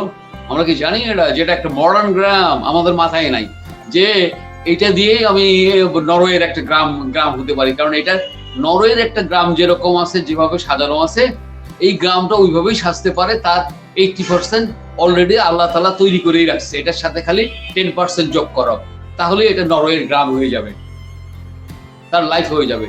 আমাদের চেয়েও খুব ব্যাড টাইম কিংবা bad behaviour, bad civilisation Scandinavian country গুলো জীবনে তার পেরিয়ে এসছে সেই হিস্ট্রি। তারপরে তার আজকে দেখো, আজকের নরওয়ের মানুষ, আজকের নরওয়ের জীবন, আজকের নরওয়ের থিয়েটার ফিল্ম, এই যে এত কিছু হয়েছে, ওয়ার্ল্ড ওয়াইড নরওয়ে ফিল্ম কোন জায়গায় যেতে পেরেছে, কিন্তু নরওয়ে ইকুইপমেন্ট কিন্তু সেই জায়গায় চলে গেছে। সো টাকা হলেই যে তুমি ফিল্মের সব ইয়েটা নিবে, কি বলে সারা পৃথিবী জয় করে নেবে, নট অ্যাট অল। এটা ভারতবর্ষে অনেক জায়গা আছে যেখানে পানীয় বিশুদ্ধ না, তাই বলে কি তার ফিল্ম বসে আছে? তাই বলে ওখানেও হিরো আলম আছে। আমি মুম্বাই ফিল্ম ইন্ডাস্ট্রিটাকেই শুধু আমি ইন্ডাস্ট্রি ভাবছি কেন? ওখানেও কি বলে মালায়ালাম ফিল্ম ইন্ডাস্ট্রি অনেক বড় জায়গায় পৌঁছে গেছে, মারাঠি ফিল্ম ইন্ডাস্ট্রি, আসামাজ ফিল্ম ইন্ডাস্ট্রি, তাদের ভৌগোলিক এলাকাগুলো তো আমার চেয়ে কম, তাই না? আমার এখানে যেটা হচ্ছে, আমিও একজন ভারতীয় কি বলে বৃত্তিপ্রাপ্ত কিংবা বাংলাদেশি যৌথ বৃত্তিপ্রাপ্ত একটি জায়গা থেকে বৃত্তি নিয়ে এসেছি, সেখানে পড়াশোনা করেছি, পৃথিবীর বহু স্কলার্স প্রফেসরদের সাথে মিলেছি, আমার এক্সচেঞ্জ হয়েছে। আমার তাই বলে কি আমি এখন কি বলে কারো দালালি করব না? আমার যে কি বলে, আমার যেটা মনে হয় যে হ্যাঁ, পলিটিক্যালি আমার বাজেটটা ভারতীয় অভিনেতাদের দ্বারা এটা পুরোটাই দখলের ভিতরে আছে। কারণ দখল নয়, এটা তারা দখল করেনি, এটা হয়ে গেছে গুণগত মান থেকেই, গুণগত যোগ্যতা থেকেই তারা এই পুরা সাইকোলজিক্যাল বাজেটটা, হ্যাঁ, শিল্পের বাজেটটাই তাদের জায়গা তৈরি হয়েছে। এটা কোনো খারাপ কিছু হয়নি, এটা ভালো হয়েছে। কারণ আমাকেও সে ভাবাতে চেষ্টা করেছে, তোমাকেও ভাবাচ্ছে যে না ঠিক তো, এই রাস্তা ধরে গেলে এটা এইরকম একটা ইকোনমিক্যাল জিডিপি জায়গায় যাচ্ছে। কেউ এটাকে জিডিপি ভাবছে না, আমার সেটাই কথা। এখানে সে অ্যাক্টরের স্যালারি ভাবছে ৩,০০০ টাকা, এটা ৩,০০০ টাকা অ্যাক্টরের স্যালারি হয়নি, সেটা ১০০টারই স্যালারি হোক, ২০০টারই হোক। হ্যাঁ, এটা কেন সবসময় একটি ফিল্ম কনসার্নে আসছে বাজেট, ওপেন এন্ড কোনো বাজেটের ছবি এখানে হয় না। ওপেন এন্ড বলতে দেখা গেল শেষ করেও মাত্র ১ কোটি টাকা খরচ হয়েছে ফিল্মে, কিন্তু ফিল্মটাকে করা হয়েছিল ওপেন এন্ডের। যে ঠিক আছে ১ কোটি টাকার জায়গায় যদি ৩ কোটি টাকা লাগে তখন হবে, কিন্তু ফিল্মটা ১ কোটি টাকাতেই শেষ হয়ে গেল। দাদা, এবার আমি আপনাকে আরো কয়েকটি ইস্যু দেবো এবং আবারও আমি চুপ করে যাব, কারণ আপনার কথার মাঝখানে ঢুকতে গেলে হয়তো কথার বাধা পড়বে এবং একটা যে ধারাবাহিকতা আছে, সুন্দর ধারাবাহিকতা নষ্ট হবে। এই জন্য আমি যেভাবে কোশ্চেন করে ওই ভঙ্গিতে আজকে আমি যাব না। আজকে আপনার সাথে যে আলোচনার ভঙ্গিটা, সেটা একদমই আমি আলাদা রাখতে চাইছি। একদম আপনার কাছ থেকে আপনার অভিজ্ঞতাগুলোই শুনছি, আপনার স্মৃতিচারণগুলো শুনছি এবং মন্ত্রমুগ্ধের মতো শুনছি। এবং আপনার যারা ভক্ত আছেন, অনুরাগী আছেন, তারাও খুব মন্ত্রমুগ্ধ মতো শুনছেন। তো এবার আমি আপনাকে আরো কয়েকটা ইস্যু দিয়ে দিচ্ছি, আমি আর মাঝখানে কোনো কথা বলবো না। আমি জানতে চাইবো এনএসডি সম্পর্কে, যেখান থেকে আপনি বৃত্তিপ্রাপ্ত। পরিবেশ থিয়েটার সম্পর্কে জানতে চাইবো, যে আন্দোলনটা বা যে চর্চাটার সাথে আপনি দীর্ঘদিন ধরে আছেন। আপনার হাতে তৈরি যে প্রতিষ্ঠান space and acting research centre, সেটা সম্পর্কে জানতে চাইবো। আর লাস্টলি আমি ওটিটি সম্পর্কে একটু জানতে চাইবো। এখন যে নতুন একটা মাধ্যম এসেছে প্রকাশের, এই ওটিটি নিয়ে আপনার ভাবনা, এই বিষয়গুলো দাদা আপনি একটু আপনার মতো করে বলুন দাদা, প্লিজ। প্রথমত যে এনএসডির গুরুত্বটা কতখানি আমার লাইফ, মানে I mean the system of the NSD to prepare the actor or to prepare the artist community. সেখানে যে আমার NSD, whatever the situation in my time, that is different, but এটার একটা সাইলেন্ট সিস্টেম অফ ডিসিপ্লিন ছিল এটা আর্টিস্টকে তৈরি করার জন্য। কিংবা থাকে, আমরা তো বিভিন্ন সাবকালচারাল ব্যাকগ্রাউন্ড থেকে বিভিন্ন জায়গায় যখন শহরমুখী হই, তখন শহরমুখী সংস্কৃতিটা আমাদের মতো, আমরা যে ব্যাকগ্রাউন্ড থেকে যাই সেখানকার সঙ্গে একটা কনফ্লিক্ট থাকে, একটা ডেলিমা থাকে। তো আমি প্রথমে শুরুতেই বলেছিলাম, আমি কিন্তু কথা বলেছি অনেক পরে, পৃথিবীতে আসার পর। আমার মা এটা আমাকে বলেছে, এই জন্য আমার মা নাকি অনেক খুব ক্রাইসিসের ছিল, যে বিছানায় আমার মা সর্বক্ষণিক করতে, আমি ডক্টর ইনফর্ম মাই ফ্যামিলি যে এখনো সাউন্ড আসতে দেরি হয়। আমি সাউন্ড করে, আমি বুঝে শুনে সাউন্ড করেছিলাম। এবং আমি শুরুতেই from my boyhood আমার ভিতরে একটা কি বলে, আমাকে থিঙ্ক পল আই মিন, মানে হচ্ছে আপনি বলছেন এটা করো না, ওটা করো না, এটা করো না, ওটা করো না, এটা করলে এটা হবে, এটা করলে এটা হবে। হ্যাঁ, দ্য বডি অ্যানাটমি এবং আমার সাইকোপ্রসেসকে একটা লয়ের আন্ডারে নিয়ে যাওয়া, under the law, family law, state law, power law, সেই জায়গাগুলোতে আমাকে একটা নেওয়ার। এবং সেক্ষেত্রে আমি দেখেছিলাম যে এইভাবে বাচ্চাটাকে আমি যদি বাঁচাবো, আমার প্রথমত আমার ফ্রিডম চাই ফর মাই গুড। আমার ওই লেভেল অফ কনফিডেন্স চাই, যেটা দিয়ে আমি একটা বড় জায়গাকে ছুঁয়ে যেতে পারবো। যদিও আমার ব্যাকগ্রাউন্ড একটা ড্যাটিক ব্যাকগ্রাউন্ড, আমি একটি 1000 years এর কলোনাইজেশন, হ্যাঁ, সেটা আভ্যন্তরীণ এবং কি বলে আন্তর্জাতিক দুই জায়গা থেকে যেভাবে আমরা ভোগ করে আসি। আমাদের পরিবারগুলোতেও একটা পরিবার ভেঙে যায়, একটা পরিবারই ভেঙে যায়, ওটা বাবাটা চলে যায়, ওর মাটা চলে যায়, স্পাইনটা ভেঙে যায়। ওই ফ্যামিলিটা আবার নতুন করে গড়ে উঠতে আরো আবার 10 বছর লাগে, 11 বছর, আবার দাঁড়াতে অনেক বছর লাগে। 20 বছর 30 বছর পর বাবার সংসারে আমরা ভাইদের সঙ্গে খুব ভালো সম্পর্ক নিয়েই থাকি। বাবাটা চলে যাওয়ার পরে পরিবারের অন্যান্য মানুষগুলো জেগে ওঠে, কারণ ওই পরিবারের ভিতরে অনেকগুলো বাইরের পরিবারগুলো সংযুক্ত হয়। হ্যাঁ, লক্ষ্মীপুরের ওই বাড়িটাতে কিংবা ঢাকা শহরের এই বাড়িটাতে একটা দূরবর্তী একটা দেশের কিংবা দূরবর্তী একটা জায়গার আর একটা সাবকালচার মানুষের প্র্যাকটিস করার মানুষজন ঢুকে পড়ে। মানে অনেকগুলো ফ্যামিলি ইনস্টিটিউট ভেতরে আরো অনেক ফ্যামিলি ইনস্টিটিউট ঢুকে পড়ে একটা অদ্ভুত আকার তৈরি করে, এবং তখন আমরা সাফার করি। এবং এই সাফার গুলো হয়ে যায় খুবই গতানুগতিক। তাহলে এই জমি নিয়ে লড়াই, এটা একটা লোকজ সম্পদ হয়ে গেছে আমাদের। ট্রু দাদা। এবং ওই লোকজ গল্পটা ক্লাসিক হয়ে গেছে। যেমন ধরো তুমি একটা ফিল্ম করো, বাংলা ফিল্ম যেটা এখন চলবে, একটু হিস্টোরিক্যাল ফর্ম, চৌধুরী বাড়ি, নদীর এপারে চৌধুরী বাড়ি, ওপারও একটা চৌধুরী বাড়ি, ওরা এখনো উভয় চৌধুরীর বাড়ির নেম প্লেট থেকে ভেঙে দিয়ে যায় একদল মানুষের, ও ওটাকে প্রতিহত করে জ্যোৎস্না রাতে, ওদের ফাইট হয় জ্যোৎস্না রাতে, এবং ওখানে উন্ডেড হয়, ওখানে মানুষ মারা যায়, ওখানে আইন কর্তৃপক্ষ এসে কিছু করতে পারে না, কারণ এরা দুজনই আন্ডার ওয়ার্ল্ড, এদের সাথে এরা রাষ্ট্রই এদেরকে ভয় পায়, ওদের সঙ্গে রাষ্ট্রের প্রশাসনিক লোকজনদেরকে আনুষ্ঠানিকভাবে দেখা করতে যেতে হয় যেদিন ওরা প্রথম বদলিতে ওইখানে উপস্থিত হয়, ওই অঞ্চলে যায়। এই প্রবণতা কিন্তু এখনো এখানে হিন্দি ফিল্মের কায়দায়, এটা কিন্তু এখানে এখনো তাই, এখানে এখনো পঞ্চায়েত রাষ্ট্র শাসন করে, মানে রাষ্ট্র তৈরি করে এবং রাষ্ট্রের ওই চেয়ারগুলোতে তাদের মতো করে মানুষ বসিয়ে দেয়। So it's a very primitive কি বলে practice to prepare a new country.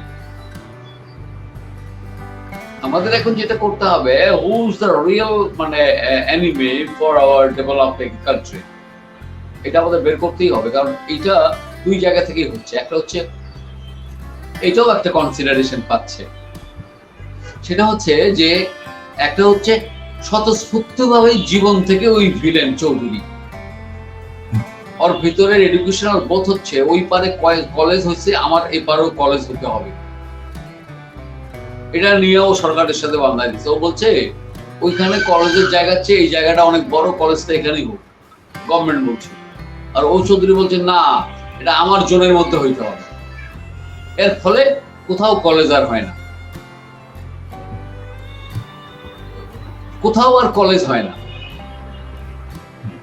প্রশাসন আর কোনো জটিলতার মধ্যে যেতে চায় না, বলে যে ওটা কাইটা তাহলে ওইটাকে তুমি ইয়েতে নিয়ে যাও, কি বলে পার্বত্য চট্টগ্রাম নিয়ে যাও, এবং বান্দরবনে প্রজেক্ট নিয়ে যাও, এখানে এটা হবে না। এই দুই চৌধুরীর লড়াই কোনোদিন শেষ হবে না। সো এটিএম শামসুজ্জামান ভাই কিন্তু আসলে রিয়েল ক্লাসিক্যাল অ্যাক্টর, জানো, ও আমি একদম বলবো, এটাই বলবো, he is very lucky actor, যে কমিউনিটি ফিল্ম না, আন্তর্জাতিক মানের জায়গাটায় তো পরবর্তী একটা জেনারেশন, মানে বাংলা ফিল্মের একটা এমিলি কুস্তেগড়া কিংবা ধরো সোশ্যাল ফিল্ম মেকার্স, হ্যাঁ, ডেভিড লিঞ্চ থেকে শুরু করে, হ্যাঁ, ওই লেভেলের স্ট্যান্ডার্ডের ফিল্ম মেকার তো এসেছিল। ওই ফিল্ম মেকার গুলাকে শুধু ক্যাপিটাল ছিল না, সীমিত ক্যাপিটালে, হ্যাঁ, 35 ম্যানুয়াল ক্যামেরায়, হ্যাঁ, এখানে তো ওইরকম রফিকুল বাড়ি চৌধুরীর মতো অত্যন্ত সেন্সিটিভ ফিল্ম মেকার আমি বলবো, হ্যাঁ, যাকে আমরা 90-এর দশকের শুরুতে বলেছি উনি তো বুড়ো হয়ে গেছে। কতগুলো আর্মির মতো ক্যামেরাম্যান বাড়া আসলো না কটা 90-এর শুরুতেই তো বাংলাদেশে, ওই যে এখানে একটা টোপলা, এখানে একটা টোপলা, এখানে 3 পকেটের আলার প্লাস্টিকের শার্ট, একদম রেজিমেন্টেড ডিওপি, কানে মাইক্রোফোন, হাতে মাইক্রোফোন, দেখলেই পাবলিক, মানে তোমার পাবলিক বলতে ফিল্ম মেকারও পাবলিক কিংবা প্রডিউসারটাও পাবলিক, হয় ওটা ইনোসেন্ট, ওর গেট আপ মেকআপ দেখে একদম বলে যে এটাই তো আসল ডিওপি, এর না কই দেখছিলাম, হলিউডে দেখছিলাম এইরকম একটা গেট আপ এর ডিওপি, ইসিসিসি ইটিসিসি লাগাই দিতেছে। এইভাবেই তো আমাদের কর্মঠ মানুষ, আমরা যেটাকে বলি কর্মঠ মানুষ ইন ইন্ডাস্ট্রি, আমরা মেকার অফ দ্য ডিওপি তৈরি করেছি পরম্পরা, অথবা টিপতে টিপতে ক্যামেরা, টিপতে টিপতে ডিওপি, অ্যাক্টিং করতে করতে একটা, ঠিক আছে, ঠিক আছে, প্যানেল হাতাই দিয়ে এডিটর, এটা আমাদের ব্যাকগ্রাউন্ড, ঠিক আছে। আমাদের এই ব্যাকগ্রাউন্ডটা এখন আমাদেরকে বলতে এটা চলতেছে এবং কেউ এখানে সাকসেসফুল হচ্ছে, পজিটিভ, সে গুড পাথ, এটা গুড সাইন, কিন্তু এর পাশাপাশি আমাকে এরই মধ্যে অর্গানাইজ হইতে হবে না, এইটা আমার একটা স্টার্টিং যাচ্ছে, তো এর মধ্যে আমার অর্গানাইজ একটা তৈরি করতে হবে না। সো আমার কাছে মনে হয়, তুমি এনএসডি প্রসঙ্গ তুলেছিলে, ওই সময়গুলো আমার কেমন কেটেছে, কি হয়েছে, কনসেপচুয়ালি এত প্র্যাকটিক্যাল জায়গা হচ্ছে, কনসেপচুয়ালি একটি আর্টিস্ট যখন বেশি রিচমেন্টের দিকে দাঁড়ায় যায়, তখন instrument is nothing man, it's nothing. তুমি পড়তে জানো, লিখতে জানো, বলতে জানো, you can be a good sound recordist. তোমার বোধ আছে, শুনতে পারো, তোমার এসেন্স আছে, তোমার ইন্দ্রিয় আছে। সবচেয়ে বড় যেটা, তোমার ইন্দ্রিয়র ভাষা জানা আছে, তোমার হাজার হাজার বই পড়ার দরকার নাই। একটা জীবন হাজার হাজার বই পড়তে পারে না, এটা হয় না। 3000 গান লিখতে পারে একজন কবি, পেশাজীবী কবি হিসেবে 3000 5000 গানও লিখতে পারে। প্রতি গানেই তার 1 কেজি করে চালের হিসাব ধরতে হবে আমার, যে এইটার জন্য এই গানটা লিখছে ও। 1 কেজি করে চাল, 3000 গান লিখছে, এটা আমি মেনে নিলাম, কারণ এটাও নিচে হচ্ছে চালের জন্য, এটা আমি মেনে নিচ্ছি। কিন্তু এটা আমি মেনে নিচ্ছি না যে 9000 বই পড়েছে, কারণ এটার সময়ের একটা ব্যাপার। লাইফ ইজ টিচার্স, জীবন শেখায় সবচেয়ে বেশি। ওইটা এখন যেটা হচ্ছে, তুমি আমি কেন এত লিমিটেড অ্যাক্টর, এত লিমিটেড থিঙ্কিং এর ভিতরে তোমাকে থাকতে হয় কেন? এবার আমি বলি, তোমাকে যে কন্টেন্টটা দেওয়া হয়েছে ওটাই একটা লিমিট কন্টেন্ট, যেটাকে আমি বলি থিঙ্ক পল। থিঙ্ক পল হচ্ছে একটা অর্গানাইজেশন, সেটা হচ্ছে মানুষের বুদ্ধিভিত্তিক জায়গায় যে ভয়ঙ্কর ভয়ঙ্কর বুদ্ধিবৃত্তি আছে, যেখান থেকে সে কোটি কোটি জিডিপি দিতে পারে তার কান্ট্রিকে, ওইটা হয় থিঙ্ক পলের টার্গেট। ওইটাকে মারো আগে। ওইটা হলো প্রপার্টি, ওটা হচ্ছে এর জিডিপি প্রপার্টি, ইন্টেলেকচুয়াল প্রপার্টি কয়টা, এর জিডিপি আগামী 50 বছর পরের এর যে জিডিপি আছে, এই জিডিপি ইন্টেলেকচুয়াল প্রপার্টি কয়টা আছে, এইটা রিসার্চ তালিকা আমাকে দাও। এই হারামি এখন এসে গেছে সারা বিশ্ব জুড়ে, এই হারামি এখন সারা বিশ্ব জুড়ে, আর এই হারামির দলও এসে গেছে। কারণ এটা হচ্ছে বায়োপনের মতোই, মানে আমি কোভিড-19 এর ফ্রেমটা দেখছো, এই আমি আশিস খন্দকার, এই সানগ্লাস আলা ম্যাট্রিক রেভেলেশন, আমি কোভিড, আমার নাম, my name is mister Covid. আমি আইসা তোমার ভিতরে ঢুকে যাব, আর তুমি আমি হয়ে যাবা, আবার তোমার থেকে আরেকজন তুমি হয়ে যাবা। হ্যাঁ, এভাবে একটা এভলিউশন অফ অ্যানাটমিক না সাইকোলজিক্যাল তৈরি হয়েছে। I observe last few couple of, আমি কিন্তু কোভিড নিয়ে কাজ করছি। তুমি বলতে পারো এখন আমাকে একটা ভালো পুরস্কারও দেওয়া উচিত পারফরমেন্স স্টাডিজ এর জায়গা থেকে। আমি কোভিড এর রোড ম্যাপ করছি। কোভিড তো একটা আনসিন একটা জায়গা, রোগ। তুমি তো বলতে পারো না যে এটা বাদে খালি রাস্তা দিয়ে আসবে, তুমি তো এটা বলতে পারছো না যে এটা বনশ্রী হয়ে আসবে, তুমি তো এটা বলতে পারছো না এটা এয়ারপোর্ট হয়ে আসছে, তুমি এটা বলতে পারছো না। এটা তোমার একটা আনসিন একটা, তাহলে আনসিন জিনিসটাকে তুমি অনুধাবন করো কি? তুমি ঈশ্বরকে কি দিয়ে অনুধাবন করো বলো আমাকে, তুমিই বলো। হ্যাঁ, ও তখন বলবে, সহজ সরল উত্তর বলবে, আমি আমার ধ্যান দিয়ে আমার ঈশ্বরকে দেখি, এছাড়াও কোনো ওয়ার্ড খুঁজে পাই না আমি, তাই নাই, ওর কাছে কোনো ওয়ার্ড নেই। ও বলে আমি আমার ধ্যান দিয়ে আমার ঈশ্বরকে দেখি। তখন আমি ওকে প্রশ্ন করি, আচ্ছা তোর ওই ধ্যানের ওই ঈশ্বর তুই এবং তোর ধ্যান, এটার ব্যাখ্যা দে। ওই বলে আমি জানি না। এটা হচ্ছে মেটাফিজিক্যাল, বাট ইটস ট্রু। ও যেটা বলছে, ও যখন বলছে ওটার ভাইবটাই বলছে ইটস ট্রু, ওটার ওয়ার্ডটা বলছে না, এটার ওয়ার্ডটা বলছে না। তুমি দেখবে যে আমাদের এই যে কলোনাইজেশনের ফিল্ম স্ক্রিপ্ট লেখা, আমাদেরকে যে রেফারেন্স ফিল্ম, তুমি যখন কোনাকে অ্যাড করতে যাবা, তখন তুমি দেখবে শালা এটা হলো 3 কোটি টাকার অ্যাড, তার বলে আবার রেফারেন্স ফিল্ম আছে 4টা, ওটা একটু দেখলেই ওই ফিল্মটা হয়ে যায়, খরচ পড়ে 10 লাখ।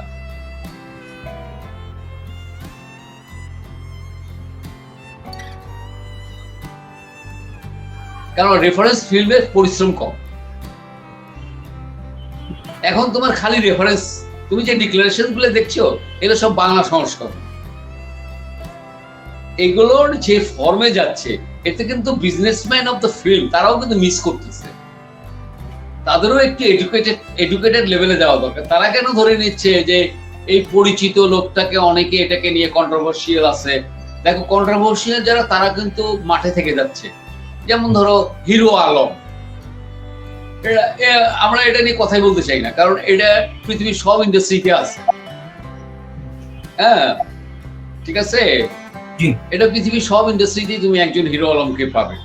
হিরো আলমদেরও একটা ভিউয়ার্স আছে, হিরো আমরা, আর ওটার আমাদের সংখ্যা ও গরিষ্ঠতার কথা চিন্তা করে ওটা ব্যক্তি ব্যবসা বেশি। কারণ ওইটার অডিয়েন্স অনেক বড়। আমাদের এটা আমরা অডিয়েন্সকে তো পরিশীলিত করে আনতে পারিনি, এটা তো আমাদের ব্যর্থতা। তো হিরো আলম জন্ম নেবে না কেন? হিরো আলম জন্ম নেবে না কেন? হিরো আলম তো হিস্টোরিক্যাল ক্যারেক্টার, হিরো আলমকে নিয়ে ফিল্ম হবে, ক্লাসিক ফিল্ম, ইটালিয়ানা ফিল্ম হবে হিরো আলমকে নিয়ে। আমি তোমাকে বলে রাখছি, তুমি একদিন যে 50 বছর পরে হিরো আলম নামে একটা ফিল্মই হবে, তার নামই হবে হিরো আলম, এবং সেই ফিল্মটা করবে অস্কার পর্যন্ত চলে যাবে। যে কিভাবে গ্রোয়িং একটা ইন্ডাস্ট্রি, কিভাবে লাতিন আমেরিকা যেভাবে হিস্ট্রিতে উঠে এসেছে, তার জীবনযাপন উঠে এসেছে, ওখানে একজন অভিনেতা পলিটিশিয়ান হয়ে বেরিয়ে আসে গল্পে। কি হয়েছে? অভিনয় করতে করতে তাকে ওইভাবে অভিনয় করতে বলা হয়, এইভাবে অভিনয় করতে বলা হয়, তখন সে জঙ্গলে চলে যায়।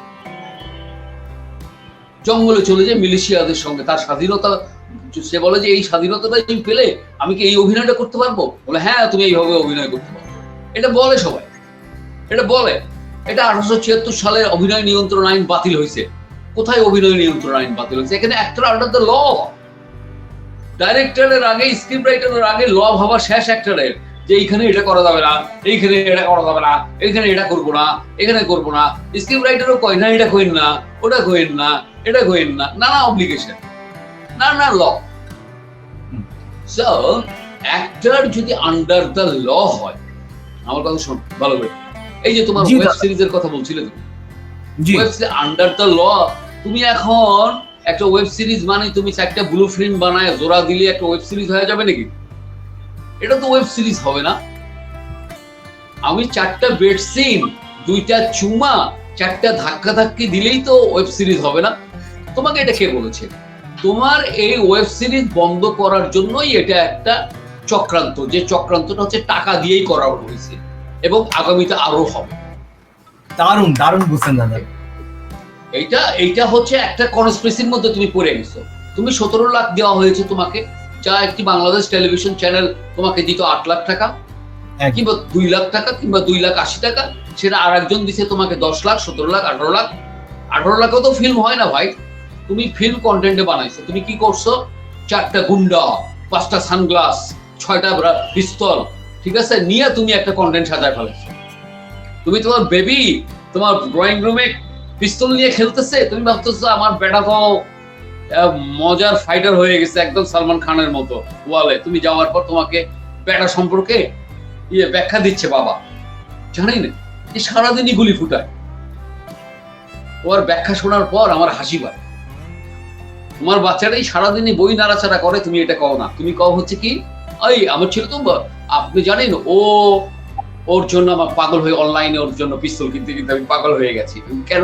পিস্তল কিনতে কিনতে অনলাইনে বলে ওর জন্য আমার খেলনা পিস্তল আনতে হয়, দারাজ থেকে খেলনা পিস্তল আনতে হয়, ওর জন্য আমাকে তোমার কি বলে বিক্রয়.com থেকে খেলনা পিস্তল কিনতে হয়, ওর হাতে আমি খেলনা পিস্তল দিয়ে দিই, ও সারাদিন গুলি ফুটায়। কেন? তোমার বাচ্চা ওয়ালে আঁকে না? বলে না, আমার বাচ্চা এখন আর ওয়ালে আঁকে না, আঁকে না। আমি হচ্ছে তোমার বাচ্চা বই ছোঁয় না? ওই বই ছুলে দিলে পাও দিয়ে ঠেলা হয়।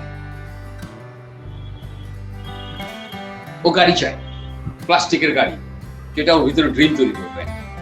So manufacturing of educational system is very bad. এটা ফ্যামিলি বেজে ব্যাড হচ্ছে, এটা ইনস্টিটিউশনালাইজেশনে যে এডুকেশন সিস্টেমকে অ্যালাউ করা হয়েছে, সেটাও একটা পুরো আমি নাকচ করে দিচ্ছি। আমি এবার নাকচ করছি কেন? ভবিষ্যৎ জিডিপির কারণে। এটা হচ্ছে ইকোনমিক্যালি আমার পরিবারটা যদি সচ্ছল হয়, যেমন ধরো তুমি একজন খুব গুড ফিল্ম মেকার, তোমার টার্গেট বলা হচ্ছে তোমার আমি একজন ভালো অ্যাক্টর হিসেবে দেখতে চাই, এবং আমি তোমাকে সেই রকম কাঠামো তৈরি করে দিচ্ছি। তুমি এর ভিতরে থেকে আমি তোমাকে এরকম কন্টেন্ট দিচ্ছি, তোমাকে এইরকম একটা জীবন দিচ্ছি, তোমাকে এইরকম একটা বেডরুম দিচ্ছি, তোমাকে এইরকম একটা জীবনের ভিতরে প্রতিশ্রুতি দিচ্ছি, তোমার পরবর্তী জেনারেশনের একটা প্রতিশ্রুতি দিচ্ছি। তোমার কাজই হচ্ছে শুধু অ্যাক্ট করা, তোমার কাজই হচ্ছে শুধু স্ক্রিপ্টিং করা, তোমার কাজই শুধু হচ্ছে, তোমার দায়বদ্ধতা হচ্ছে তুমি ন্যাশনকে একটা কিছু দিয়ে তারপর এখান থেকে বিদায় নেবে শারীরিকভাবে। এটা তোমার কাজ। সো তখন কিন্তু একটা, এই কারণে আমাদের হয় কি, একটা দুটো জায়গায় আমাদের কনসিডেন্ট পলিটিক্যাল কারণে কনসেন্ট্রেশন বাড়ে। আমরা পণ্যের কারণে, কর্পোরেট মার্কেটের কারণে একটা দুটো লোককে ভাবি আমাদের লিজেন্ড, এরা আমাদের লিজেন্ড। আমরা লিজেন্ড ঘোষণা দিয়ে দিই। আর তুমি বলো আশিস খন্দকার হচ্ছে লিজেন্ড পারফরমেন্স স্টাডিজের 90-এর দশকের পরে, অনেকে বলে তো, আমি শুনি তো, আমি কিন্তু কিছু বলি না, তুমি দেখবে। আমি বললাম যে এটা কয়ে গেল, ওই আচ্ছা এটা তো পরীক্ষিত হওয়ার একটা সময়েরও ব্যাপার আছে, সেটা আমি ধরে নিছি 100 বছর, একটা সেঞ্চুরি আমি ধরে নিই। তাহলে ভরত লিমন কি করে গেছে না করে গেছে, আশিস খন্দকার কি করছে না করছে, এটা হিসাবের জন্য 100 বছর ওয়েট করতে হবে। 100 একটা সেঞ্চুরি করলে এটা সময়, আমরা এর মাঝখানে যত পলিটিক্যালাইজই করি জিনিসগুলোকে, বইপাতি লিখে লুকে স্ত্রীকে হাইড করে দিয়া, সিক্রেট করে দিয়া, তোমার কাজে তোমার ফিল্মগুলোকে অকেজ বানায় দিয়া, সিরিয়াস ফেলাই দিয়া, হ্যাঁ আমরা যা ইচ্ছাই করি না কেন, কিংবা ট্রাঙ্ক বন্দি করে ফেলি তোমার ফিল্মগুলোকে, যেভাবেই আমরা এই গুড জবকে আমরা হাইড করে ফেলি না কেন, এগুলো কিন্তু একটা সেঞ্চুরি হিসেবে এগুলো রাইজ করে কোনো না কোনো একটা জায়গার রাস্তা ধরে। তো আমাদের যেটা হয়, আমরা এই সব চেয়ার গুলাতে বসার জন্য মৃত্যুর পূর্বেই ভাবে নেই যে আমার একটা চেয়ার দরকার আছে, আমি মরার পর আমার উত্তরসূরিরা আমার ছবিটা বাঁধিয়ে রাখবে, হ্যাঁ সবাই এসে বলবে এটা আমার বাবা, এটা আমার বাবা, উনি এটা ছিলেন, উনি এটা ছিলেন, হ্যাঁ এইগুলা কথা বলবে। এই ইতিহাস তৈরিটা করার একটা প্রবণতা থাকে আমার, ফিউডাল অ্যাটিটিউড। আমরা বর্তমানকে পুরোটাই একেবারে ধরে রাখি না, আমরা বলি না যে এই যে জীবনটা এই মুহূর্ত এটা একটা ব্রিদিং, আর কোভিড-19 এই ব্রিদিংটা আটকাই দিচ্ছে, কখন আটকাবে তার কোনো ঠিক নাই। সে একটা হ্যাপি এন্ডিং করাবে। এই যে আমি এখানে বসে আছি, 20 মিনিটের মধ্যে কোভিড-19 এর যেটা নতুন ভার্সন, এটা আমার লাঞ্চটাকে খেয়ে ফেলবে, আমি টের পাবো না। আপনার 70% খাওয়ার পর আমার টের পাবো আমি, তাহলে এটা হবে আমার হ্যাপি এন্ডিং। ডেথের নামও দিছে তারা, দেখো কিরকম ভয়ঙ্কর স্কলার, মানে তোমাকে যে হত্যা করছে যে সায়েন্সটা, সে আবার এটার নাম দিছে হ্যাপি এন্ডিং। কি রোমান্টিক কিলার, কি মজার একটা ক্যারেক্টার পৃথিবীতে এখন একটা অ্যান্টাগনিস্টের, অর্থাৎ তুমি যেটা আমি যেটা কমনলি বুঝি ভিলেন, সে এখন কত বহুমাত্রিক এবং যাকে ফাইন্স করার মতো কোনো ট্যাবলেট নেই, কোনো অ্যান্টিবায়োটিক নেই। As it is, ওই একটা কিউ পয়েন্ট ধরলেই তো বোঝা যায় where we are. ওই একটা পয়েন্ট দেখলেই বোঝা যায় where we are. We are killed by a unseen disease. তার মানে আমার চারপাশে যা ঘটছে সেটা আনসিনই ঘটে যাচ্ছে, যেটা হাইট আছে, আমি ওটাকে ওপেন করতে চাচ্ছি, করতে পারছি না। সো এটার একটা ইন্টেলিজেন্সিয়া দরকার আছে না, সেটা এনএসডির কাছে আমি খুবই ওই জায়গাটা পৌঁছা। কারণ এত ভোতা এডুকেশনাল সারফেস থেকে যাওয়া আমি তুমি, আমাদের তো ওই জিনিসটা নাই যে আমরা তো খুব সবকিছু ভালোবেসে খুন করি, মেরেছি ভালো করেছি, ওর মরে যাওয়া ওই উচিত ছিল, এটা হয় আমাদের সংলাপের নায়কের ডায়ালগ, মেরে ফেলেছে তবে এটার জন্য নায়ক আছে, তাহলে আইন হাতে তুলে নিবি না। হ্যাঁ, তার আমাদের যে খুব ফানি এন্ড রিডিকুলাস কন্টেন্ট শেষ করা, হ্যাঁ একটা মিডিওকার রাজাকার ফর্মে থাকা প্লে রাইটার হিসাবে, স্ক্রিন প্লে রাইটার হিসাবে, কিংবা আমরা প্রতি মুহূর্তে রাজাকারগিরি করি লয়ের, আমরা out of the law creation আমাদের আমি আই লাইক কি বলে কিছু নীতি নির্ধারকদের, কেন লাইক করি জানো? তারা সবাই যে খাতগুলো দেশের জিডিপি বাড়ায় সেই খাতগুলোকে অবমুক্ত রেখেছে সব ধরনের ল থেকে। দেখো অতি অতি অতি অশ্লীলতা তো কোনোদিনও শিল্প হতে পারে না, অশ্লীলতা কখনোই শিল্প হয় না, অশ্লীলতার নান্দনিকতার বিভাজন আমরা করতে পারি না। হ্যাঁ, এই যে আমি কিছুক্ষণ আগে বলেছিলাম 4টা বেড সিন মানলেই, হ্যাঁ, কিন্তু ওই বেড সিনও কখনো কখনো দরকার পড়তে পারে কোনো একটা কন্টেন্টের প্রয়োজনে, সেই জায়গায় তাকে অ্যালাউ করার মতো একটা মননগত জীবন, মননগত একটা সেন্সর বোর্ড দরকার।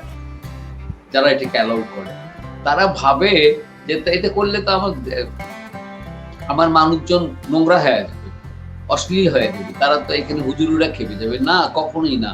ওটা যদি জীবন চারণের একটা ভাষা হয়, সেটাকে আপনার সেন্সারে কাট করার কি দরকার?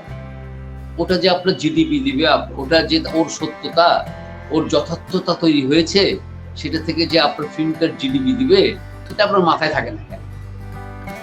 এটা কিন্তু এটা একটা বড় ধরনের consideration from the Indian government, যার কারণে কিন্তু তার চলচ্চিত্র, তার মিডিয়া অনেক দূর আগাইছে। হ্যাঁ, এটা কোনো রাজনৈতিক চরিত্রের মধ্যে পড়ে নাই, সেটা হচ্ছে উদারতা। পারফরমেন্স স্টাডিজ, কন্টেন্ট মেকার এবং তার সোসাইটিকে পুঙ্খানুপুঙ্খভাবে ব্যাখ্যা করার সর্বশক্তিটা আর্টিস্ট কমিউনিটিকে দেওয়া উচিত। তাই বলে অশ্লীলতা নয়, আমি অশ্লীলতারও ব্যাখ্যা তোমাকে দিয়েছি। নন্দনতাত্ত্বিক জায়গাটা কখনো অশ্লীল হতে পারে না, প্রয়োজনীয়তাটা কখনো অশ্লীলতা হতে পারে না। এটা এটা এটা হয়ে আসছে। যেমন ধরো আমরা লোকজ ফেরি টেল গুলোতে দেখি যে সৎমার কনসেপ্টটা ওখানে দিয়ে দেওয়া হয়েছে যে রাক্ষসী। এই সৎমা একদিন ব্যালকনিতে এসে দেখে যে দাসী সাধু, যে রাজদরবারে আসে, রাজদরবারে এসে রাজার কাছে বলে, রাজা আমি আমার জীবনের একটাই স্বপ্ন, আপনার প্রাসাদের একজন দাসী হয়ে থাকতে চাই, আপনাকে। তো ওইভাবে ঢোকে এবং দেখা যায় দাসী পুরা কর্তৃত্ব নিয়ে নেয় রাজপ্রাসাদের। তখন রাজা দেখে যে এর মতো আর ভালো হয় না, আমার তো প্রথম স্ত্রী শুয়ে পড়েছে বিছানায়, তো আমি একে রানীর মর্যাদা দিই, দিয়ে দিল। বেসিক্যালি ওই রানীর মর্যাদা দেওয়া ওই মেয়েটি হচ্ছে একটি রাক্ষসী, ঠিক আছে? সে কিছুদিনের জন্য একটা পৃথিবীতে এই এর মধ্যে এসেছে রানী সেজে বসেছে। তো আমাদের এইরকম একটা ফেরি লাইফ এর ফিল্ড থেকে আমরা কন্টেন্ট গুলোকে দেখছি এখনো পর্যন্ত। আমরা এর রয়্যালিটিটা, এটা ট্রুনেস অর্থাৎ ট্রু ভয়েস, হ্যাঁ, এটা আমরা আসলে শুনতে পাচ্ছি না কিংবা দেখতে পাচ্ছি না। আমাদের এরকম কন্টেন্টটা এখন আন্তর্জাতিক গ্লোবালাইজ মার্কেটের সঙ্গে কম্পেয়ার করার মতো স্টোরি লাইন নিয়ে আসা উচিত। এবং খালি তো কন্টেন্ট মেকার, এরকম আমার মনে হয় যেমন তুমি বোঝাও, এরকম কন্টেন্ট অনেক লেখা আছে যেগুলো হচ্ছে না।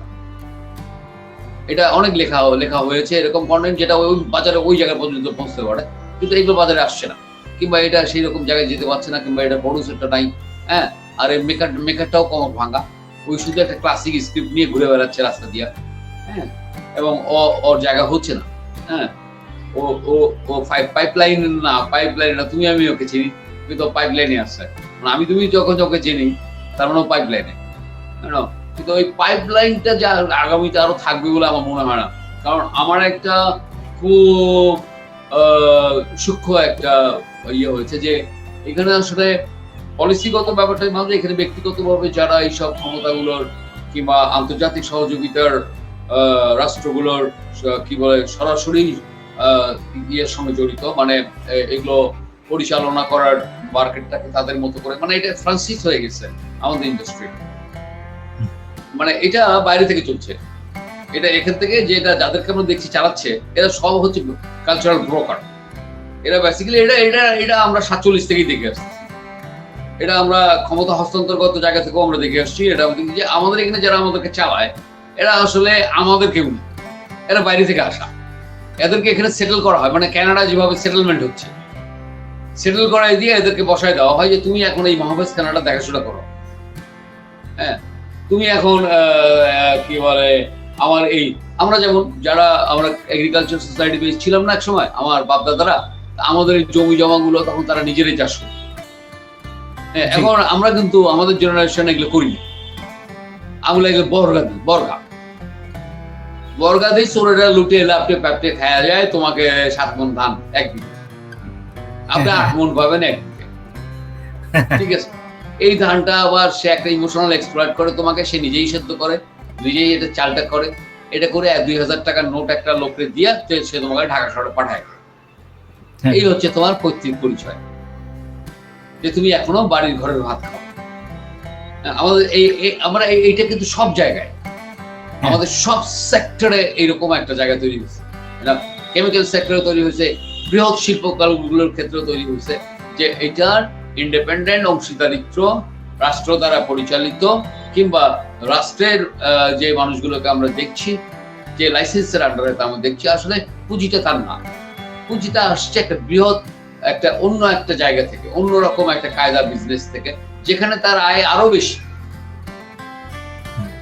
যেখানে তার আয়টা আরো বেশি এই সেক্টরের চাই। এই সেক্টরের আয় সে ব্যয় হচ্ছে তার 1,80,000 টেলিভিশন সেক্টরে, 1,80,000 দেয় একটা লোকরে, সে ওটাই মনে করে তার 3 দিনের ভাত খাওয়া।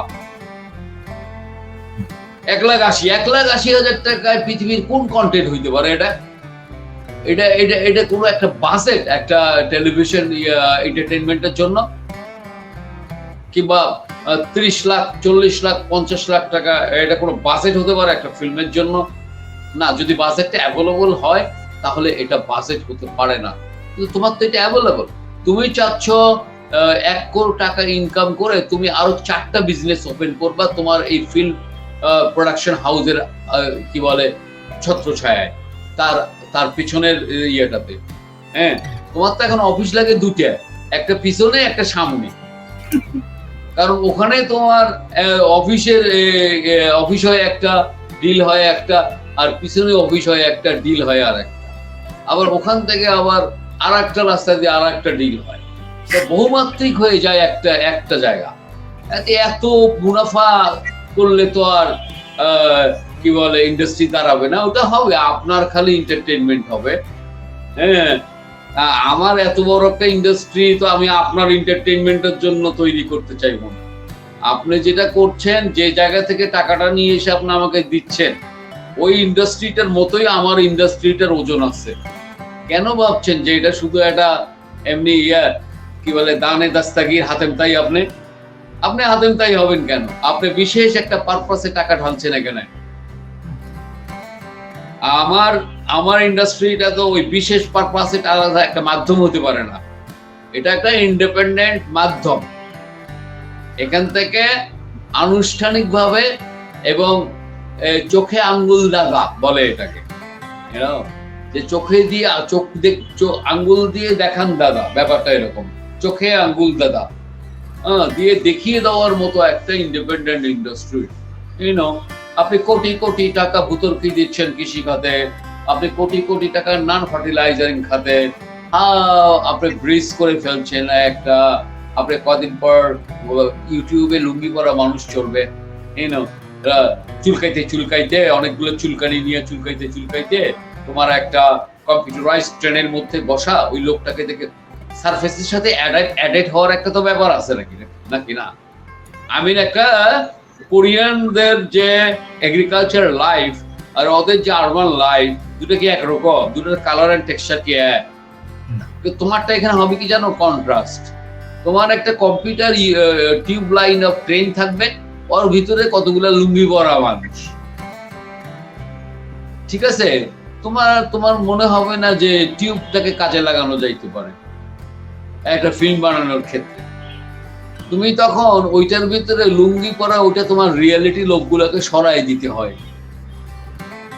ঠিক আছে? দিয়া ওইখানে তোমাকে একটা ফপসেট তৈরি, coat pant, tight coat pant পরা, হ্যাঁ, কম দামি কোটের কাপড়ের কারণে পিছনের কোট উপরে উঁচা হয়ে আছে, কোট প্রথম দিনই ছোট, কোট ঠিকঠাক কাটে নেই টেইলার্স, ওই কোটে পরা, হ্যাঁ, অস্কার বোটাই পরা একটা ছেলে, চুলগুলা কাটা, হ্যাঁ, সেলুন বয়ের মতো, মুখের ভিতরে চাইনিজ মেকআপ, মুখে লিপস্টিক। এটা তোমার হিরো কনসেপ্ট, আমার এটা হিরো কনসেপ্ট। তো আমরা এই জায়গাগুলো থেকে তো we have to change our eyes. একদম before we have to change our soul. আমাদের এখানে অনুধাবনের ভাষাই নাই। যে লোকটা শালা ভালো কথা কয় এখানে, সে হলো পাগলা, আর যে পাগলা কথা বলে সে হলো হ্যাভি হিসেবের জিনিস। আর যে কথাই কয় না, তারা তো আমরা সারাদিন ভাই ভাই ডাকি, কারণ আমরা সারাদিনই কথা বলি। ওইটাকে এর সাথে বেশি কথা বলা যাবে না, দিনে একবার, তাহলেই আমার আন্ডারে থাকবে। এখানে ফিল্ম মেকার পীর হয়ে যায়, অদ্ভুত ব্যাপার। তার পায়ে বলে চুমা খাওয়া সাগরের শিষ্য বাড়ায় ফিল্ম মেকার। তাহলে বোঝাই যাচ্ছে তোর দ্বারা কি ফিল্ম হবে। তুই মানুষের পায়ের তলায় চুমা খাইতে খাইতে খাইতে খাইতে উপরে খাওয়া শুরু করবি। এই তো এরপরে তুই কি ফিল্ম মেকার হবি? তুই ওই আশীর্বাদ নিয়ে ফিল্ম মেকার হতে পারবি না। এবার আমি বলি, যার পায়ে চুমু দেওয়া হচ্ছে সেও জানে এটা একটা চুতিয়া হবে, ফিল্ম মেকার হবে না, কিন্তু একে আমার দরকার আছে, একে আমার দরকার আছে, থাকুক না দলের ভিতরে একটা, এ তো আমার একটা হ্যান্ড মাইকও হতে পারে। আমরা শূন্য তখন আর একটা হয় না, তখন এই টিমের মধ্যে অনেকটা ভেড়া থাকে। ভেড়া আসলে ভেড়াটা, হ্যাঁ অবশ্যই, এটা তো তোমার বায়ো উইপন, কোভিড এর মতো, একটা ভেড়া থেকে হাজার ভেড়া। প্রথমে তুমি একটা ভেড়া দেখাবো, একটা ভেড়া দেখার পর দেখবে যে পুরো ফ্লোর জুড়ে খালি ভেড়া আর ভেড়া হয়ে গেল। ব্যাপারটা এরকম। কোভিড তোমার অনেক কিছু পাল্টে দিয়ে, কোভিড তোমার টাইমও শর্ট করে আনছে। কোভিড তোমার স্ক্রিপ্ট রাইটিং এর টাইমিংও শর্ট করে আনছে অনেক। এখন স্ক্রিপ্ট কিন্তু অত মোটা মোটা রিসার্চ পেপার লেখা লাগবে না, তোমার এত ব্যাখ্যা দেওয়া লাগবে না অভিনেতাদের, আগামী অভিনেতাদের, ওরা অল্পতেই বুঝে ফেলবে। এখন যেমন তোমার এই যে তোমার 70s 80s এর অভিনেতাদের জন্য একটা কায়দা করে স্ক্রিপ্ট লেখা লাগতেছে না, তোমার সবই খুলে দেওয়া লাগে স্ক্রিপ্টে, সবই খুলে খুলে লেখা লাগে তোমার। এখন রাত 3টা 12:25 খাটিয়া তোমার লিখতে লিখতে পাগল বানায় দেয়। তোমার স্ক্রিপ্ট গায়ে দাঁড়ায় হচ্ছে রিসার্চ পেপার এত বড়। ওইটা একটার কাছে আসলে একটা ওই পাতা ধরেই যে টাকা চায় এটাও জানবেন না।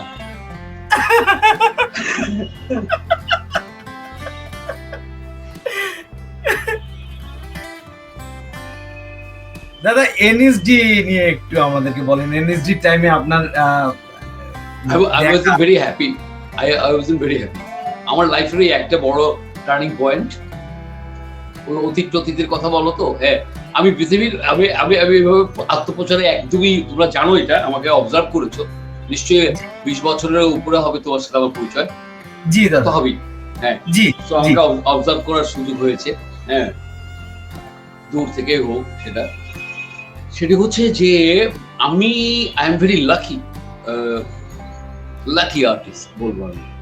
প্রথমত অনেকেই তো বিদেশে যায়, 25 বছর 30 বছর আমেরিকায় থাকে, কিন্তু আইসা যখন এখানে পইলে বলে যে আমি এখানেই থাকবো আর যাব না, তখন তোমার একটা রিয়েলাইজেশন হয়, বোঝা হয় তাহলে এতদিন যে 20 বছর তুই আমেরিকান সোসাইটির ভিতরে থেকে আসলি, তুই তাহলে এতদিন কোথায় ছিলি। আসলে ও যেখান থেকে গেছে ও তেমনটি ছিল ওখানে 17 বছর। ওর যে ওই জীবনের সঙ্গে ও জানে। তুমি যদি কখনো লন্ডনে যাও, লন্ডনের ব্রিক লাইন কিংবা হোয়াইট চ্যাপেল জমি দিয়ে বেড়াও, তাহলে দেখবে কি লুঙ্গি কি বলে ঝোলাচ্ছে বিল্ডিং এর বাইরে, দেখলেই বুঝবে এটা বাঙালি কলোনি। পায়জামা ঝুলতেছে, দেখলেই রাস্তা দিয়ে গেলেই বুঝবে, এবং কিছুই ঝুলতেছে না, ওই রাস্তা দিয়ে গেলেই বুঝবে যে এখানে আমরা আছি, আমাদের উপস্থিতি আছে এখানে।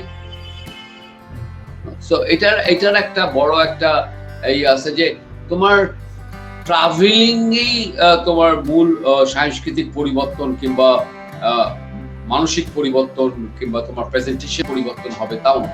অনেকেই 25, 26, 30 বছর আমেরিকা হিস্ট্রি হ্যান ত্যান বহুত কিছু ঘুরে এসে গুলশানে বাড়ি করে বসে গেছে। তুমি লুঙ্গি পার্টি কনসিডার করছি, উনি 40 বছর আমেরিকায় ছিলেন, এটা আমার তোমার জন্য যথেষ্ট। আমরা ওইভাবেই তার সাথে আচরণ করি, ওরে বাবা ও তো আমেরিকা ছিল, ও আমেরিকায় ছিল না, ও যেখানে ছিল সেখানেই ছিল, ও আর কোথাও ছিল না, ওর কোনোই পরিবর্তন হয়নি, ও যাও তাই। আমাদের পরিবর্তনের ধারাটা এরকম, ওটা আসলে নয়, ওইটাকে পরিবর্তন নয়, ওইটা এক ধরনের আইওস। মানে ম্যাক্সিমাম অ্যাক্টর কি করে যখন ট্রাভেল করে তখন তারা শপিং মল যায় শপ করতে, তারা ওই ভিয়েতনামের ওই গ্রামটা দেখতে যায় না। আবার কোনো actor reject the hotel, he say I am going at myself, ওর মতো ট্রাভেলে বাড়ায় 5 ঘন্টার ভিতরে যে জোনগুলো আছে ওই জোনগুলো তো বেরিয়ে আসে, ঘুরে আসে, দেখে আসে, হ্যানয়ের পাশের গ্রামকে দেখে আসে, ওখানে সে সূত্রটা খুঁজে পায় আজকের হ্যানয়। হ্যাঁ, আমেরিকান যুদ্ধের পর ভিয়েতনাম যে কত বড় উন্নতি করেছে, এই জন্যই কিন্তু ভিয়েতনামের যে 23-24 বছরের যে আমেরিকান বুদ্ধিবৃত্তি, আমেরিকান ইকোনমিক্স এর সাথে ফাইট দিয়ে আজকের এই ভিয়েতনাম, সত্যি এটা অবাক করার মতো। হ্যাঁ, মানুষের কাছে অবাক হওয়ার মতো। হ্যাঁ, এখনো সেখানে COVID-19 নাই, কি গুছিয়ে ফেলেছে তারা জীবনটাকে। এটা হচ্ছে ধাক্কা খাওয়ার পর। আমরা তো আসলে ধাক্কা খাইতে পারি না, ধাক্কা খাই না আমরা বেশিক্ষণ। আমাদের দুটো একটা কি বলে কিছু হিস্ট্রিক্যাল মুহূর্ত তৈরি হয়, আমাদের একটা পরিবর্তন হয়, আবার যেই বোতল সেই বোতলেই থাকি, শুধু লেভেলটা পাল্টায়। এর কিছু তো হয় না আমাদের। আমরা এটার একটা পরিবর্তন চাই এবং সেটা আক্ষরিকভাবেই চাই, এটা হওয়া উচিত। এটা না হলে ওই ইয়ে হয়ে থাকতে হবে, এই যা আছে তাই। আমরা community actor, community film industry, তুমি কমিউনিটি ডিরেক্টর দাও না কেন, ডিক্লেয়ার দাও, তাহলে তো হয়ে গেল যে এটা একটা কমিউনিটি। ভাই এটা হচ্ছে চিরাং সমিতি, এটা হচ্ছে গাইবান্ধা সমিতি, এটা হচ্ছে নোয়াখালী সমিতি। তুমি ডিক্লেয়ার দিয়ে দাও। তুমি ইন্ডাস্ট্রি করে এত ফ্যাচ করো না। তোমার কি আছে ইন্ডাস্ট্রি? তোমার নায়ক কনসেপ্টও ঠিক নেই এখানে, তোমার ভিলেন কনসেপ্টও ঠিক নেই এখানে, তোমার নায়িকা কনসেপ্টও ঠিক নেই এখানে, তোমার এখানে মানুষের কনসেপ্টই ঠিক নেই এখানে। এখানে কাপড় পরলেই তো অ্যাক্টর হয় না, সানগ্লাস পরলেই তো আমি দেখতে আপনি এক্সপ্রেসিভ লেভেলে লুক নাইস, রাইট? বাট এটা তো এটাকে গ্লেসি তৈরি করে, গ্ল্যামার টিউন তৈরি করে, কিন্তু এটা তো আর রিয়েল আর্ট না, তাই না? তুমি গত 5 বছরে অসমীয়া ছবি দেখলে পাগল হয়ে যাবা, কোথায় চলে গেছে? দরকার ইন্টেলিজেন্সিয়া এবং তার প্রয়োজনীয় মূলধন, সেটা দেওয়ার পুরো ক্ষমতাই আমাদের অন্যান্য শিল্প মাধ্যমগুলোর আছে, যদি তারা ওই সব টার্মস অ্যান্ড কন্ডিশনের ভিতর দিয়ে শিল্পকে না দেখে। সে যেমন একটা জেনারেটর সেল করছে, কোটি কোটি টাকা আয় করছে, করে সেখান থেকে একটা অংশ টাকা সে ফিল্মকে দিচ্ছে। সে যখন একটা ওষুধ কোম্পানি দাঁড় করিয়েছে, সেখান থেকে সে খুব সততার সাথে ওই জায়গাটা ইনভেস্ট করছে এবং সেখান থেকে একটা টাকা টান দিয়ে সে ফিল্মটাকে, এইটাকেও ঠিক ওই একই স্ট্যান্ডার্ড হাইটে দেখতে হবে। একটা আপনার হবে এন্টারটেনমেন্ট, আর একটা হবে আপনার রুটি রুজির ইয়া, তা তো হয় না ভাই। এটাকেও আপনার রুটি রুজি হিসেবে দেখতে হবে যে আমি এজ এন প্রডিউসার, এটাও আমার রুটি রুজির একটা জায়গা, এটাকে আমি একটা আমার ওই ডিসিপ্লিনের জায়গা থেকে, হ্যাঁ, ওইখানে আমি যাই নামাজ কি বল নামাজ পড়ার জায়গা বের করে দিই সেকেন্ড ফ্লোরে, যে না আমার অফিসটায় জামাত হোক, আমার মাথার উপরে জামাত হোক, আমার অফিসের কর্মচারী 5 ওয়াক্ত নামাজ পড়তে হবে, এরকম আমি না দিলে চাকরি থাকবে না। হ্যাঁ, এরকম আমি ইয়ে তৈরি করছি, আবার ওটারই একটা প্যারালালে আর একটা জায়গা আমি তৈরি করছি, হ্যাঁ, উদার জায়গা একটা তৈরি করে করছি, হ্যাঁ, ওই জায়গাটাকে আমি আমার ওই জায়গা থেকে দেখছি না, ওই রকম আমার অ্যাটিটিউড অফ ফর্ম। তো এটা একটা উভয় সংকট না? এই ধরনের বিজনেসম্যান, আমার মনে হয় প্রফেশনাল প্রডিউসার কনসেপ্টে আসা উচিত। আমার যেমন ধরো সরকার অনুদান দেয়, অনুদান আমি ধরবো না, মিনিস্ট্রি অফ কালচার প্রোডাকশন আমি ধরবো এটাকে, তাহলে স্টেট পাওয়ার সিস্টেম এর নিজেই একটি প্রোডাকশন হাউস, কারণ সে অর্থ লগ্নি করে। তারও উচিত যে তার ওই ফিল্মগুলো পলিটিক্যালাইজের জায়গায় থেকে অনুদান পাইতে হবে ছবিকে। কেন ধরো আমি ধরে নিচ্ছি মারপিট সব মিলে একটা এন্টারটেনমেন্ট ফিল্ম হবে, এটা তো একটা ফিল্ম ভাই, এটাকে আমার নানা জেনারে দেখতে হবে। এখানে ঘোড়া নিয়ে নায়ক দৌড়াবে না কেন? অবশ্যই দৌড়ানো ওই ঘোড়ার নায়ক আমার চাই, হ্যাঁ না? আমার ওই ফিল্ম চাই, আমার ওই ফিল্ম, আমার হিস্টোরিক্যাল বাহারাম বাদশাহ চাই, ঠিক আছে? আমার ফিল্ম ঈশা খাঁ চাই, ঠিক আছে? আমার ফিল্ম মেহেরবানু চাই, কিন্তু এই মেহেরবানু আবার ওই কম্পেয়ার অফ দ্য হলিউডের কি বলে গ্ল্যাডিউডের ওই ওরকম জায়গা থেকে আমাকে দেখতে হবে এবং ওই রকম ইনভেস্টেই আমাকে এই ছবিটা বানাতে হবে। তুমি কি একটা দেখেছো যে রিয়েলিজম করতে গিয়ে আমরা অনেকটা কিরকম একটা, যত যাই বলো, হ্যাঁ, শরৎচন্দ্রের যে স্ট্যান্ডার্ডটা, শরৎচন্দ্রের গ্রাম বাংলার প্রত্যন্ত অঞ্চলের একটি ক্ষয়িষ্ণু জমিদার বাড়ির গল্প, সেটাকে হ্যাঁ যখন আমরা দেখি বোম্বেতে, তখন ওটার আর্টিস্টিক জায়গাটা গিয়ে দাঁড়ায় অনেক বড় ভলিউম। শরৎচন্দ্রকে অনেক বড় ভলিউম দেয়, তাই না? কিন্তু এটা রিয়েলিটি না, কিন্তু কন্টেন্টটার জিডিপি চিন্তা কইরা এই রিয়েলিটিটাকে নাকচ কইরা দিয়া তাদের সামন্তীয় চর্চাটা, যে দেখো তোমরা তো সারা 10 লাখেই এটা বানাইতে গরুর গাড়ি টাকা, আর দেখো আমি কি বানাই, তোমার এইটারে তোমার কন্টেন্টারে বাজারটাও আমি নিলাম, আবার আমার এখানেও আমার শরৎচন্দ্রের বাজারটাও আমি রাখলাম, যে দেখো আমার শরৎচন্দ্র কোন ধরনের জমিদার সময়ের কথা বলে, হ্যাঁ, হ্যাঁ, হ্যাঁ। এই তুমি লক্ষ্য করছো এটার মধ্যে কিন্তু একটা রেসিজম আছে, আচ্ছা। এটার মধ্যেও কিন্তু এক ধরনের প্রবণতা আছে। তা আমরা এগুলো বুঝি না, আমাদের এগুলো বোঝা উচিত, কিন্তু এগুলো কোনো প্রতিবাদ করা উচিত না। এটা আর একটা প্যারালাল পিলার তোলা উচিত, সাইলেন্ট পিলার। হ্যাঁ। আমরা কথায় কথায় মানুষকে রিজেক্ট করি, এটাও আমাদের একটা খুব বাজে প্রবণতা। না, কোনো কথা নয়, সাইলেন্ট পিলার তৈরি করো। হ্যাঁ, তুমি দেখো কি মজার একটা বিষয় না, যে এই আমির খান নামে ভদ্রলোকটি অত্যন্ত উচ্চমান সম্পন্ন ছবি বানান, কর্পোরেট পয়েন্ট অফ ভিউ থেকেও আবার আর্টিস্টিক জায়গা থেকেও। যদি তুমি দেখো তার ফিল্মের ক্যারেক্টার ভেরি ইন্টারেস্টিং, অনেক বড় ক্যানভাস, তার পলিটিক্যাল কি বলে এটাকে রেসপন্সিবিলিটি অন্যান্য ফিল্ম মেকারদের চেয়ে অনেক বেশি রেভলিউশনারি। আমরা চিন্তাই করতে পারি না যে ইন্ডিয়ান শাসনযন্ত্রের ভিতরে এরকম একটা লোক কিভাবে গ্লোবাল কন্টেন্টের উপরে লাগানের মতো ছবি বানায়, এবং সেখানে সে লিবারেল তার কথা বলে যেতে পারে, এবং সেটাকে ব্রিটিশরা এটাকে অ্যাকসেপ্ট করে, রিসিভ করে, কারণ তারা বলে এটা একটা সময়ের অ্যাক্টিং ছিল। তো তাদের ভিতরে এই যে পলিটিক্যাল রিসিভ করার যে জায়গাটা, সেখান থেকে কন্টেন্ট অনেক বড় মাত্রায় জায়গায় যায়। তুমি যদি এখন দেখো যে এই যে লাগানের মতো ছবির ক্যানভাস তৈরি হয়েছে ইয়েতে, ভারতে, তার চেয়েও বড় বড় ক্যানভাসের ছবি হচ্ছে, কিন্তু ছবির তো বিভিন্ন জেনার আছে না। ছবিতে কখনো হয়তো বা 10 কোটিতেও একটা ভালো ছবি হতে পারে, আবার 1 কোটি টাকাও একটা ভালো ছবি হতে পারে। এটা ডিপেন্ড করে, এটা হচ্ছে একেবারেই কি বলে ইন্টেলিজেন্সিয়া বেস, এবং ওই মানুষগুলোর ফিল্মটাকে তারা শুধুই মাত্র ব্যবসা ভাবে না, এটা শুধু ব্যবসা কাতর হওয়ার জন্য, ব্যবসা অর্জনের জন্য ব্যবসা না। এটা কিন্তু খুব একটা জেন্টল বিজনেস, এটা কিন্তু খুব একটা পরিচ্ছন্ন একটা জায়গা। কিন্তু আমরা এটাকে আমাদের যে উত্থান, আমাদের যে ইতিহাস আমরা তৈরি করেছি, এটা আসলে আমরা তৈরি করিনি, আমাদের ওই লেবেদাবরা তৈরি করে দিয়ে গেছে, যে হ্যাঁ ইয়ের থেকে যাও, একজন নায়িকা বানাও, ইয়ের থেকে যাও। কেন ভদ্রঘরের মেয়েরা না অভিনয় করতে চায় না? হ্যাঁ, এটা খুব কনজারভেটিভ সোসাইটি। ঠিক আছে, নায়িকা আনার জন্য ইয়েতে যাও, পতিতালয়ে যাও, ওখান থেকে নারীদেরকে নিয়ে এসে এখানে নায়িকা বানাও। এগুলো সবই ছিল একটা খুব প্রিসাইজ পলিটিক্যাল জার্নি। তারা কিন্তু প্রতিষ্ঠান করেনি, তারা কতগুলো কর্নেশন ক্লাব করেছে ব্রিটিশরা, কলোনাইজেশন ব্রিটিশ। তারা বিভিন্ন উপজেলা, জেলা শহরগুলোতে জর্জ কর্নেশন ক্লাব বানায় দিতে, সেখানে প্রশাসনিক ইংলিশরা এসে ওখানে জমা হতো, লোকাল দালালরা ওখানে জমা হতো, ঢাকা ক্লাব বানায় ফেলাইছে একটা। ওইখানে বছরে তারা একটা নাটক করতো, এবং তারাই হয়তো ওই নাটক, ওই থিয়েটার গুলো, ওই কাজগুলোর অভিনয় কি বলে পরিচালক, তারা নানা রকম মেথড অ্যাপ্লাই করতো।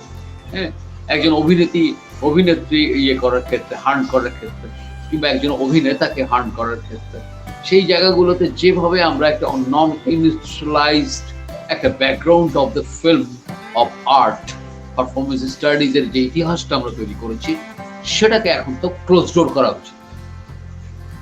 That chapter is closed. We don't want to discuss this out. We don't want to listen your naughty Binodoni historiography. That chapter is closed. Absolutely closed. Yes, that can be my beginning, but I am not in that space. I am in now Julie Spielberg space. Ever ashi tomake. If you go through this a very convincing confidence with a research and expending the money capacity and searching the real talent and hunt your all HR, preparing your all you need for a one film 5 years, but the confirmation to you are completed the job within 2 years, তাহলে একটা, দুটা, তিনটা, চারটা, পাঁচটা ওই রকম বড় ক্যানভাসের ফিল্ম যদি আমরা দিয়ে দিতে পারি, তাহলে ওভারঅল গ্লোবাল মার্কেট আমাদের হাতের কাছে চলে আসবে।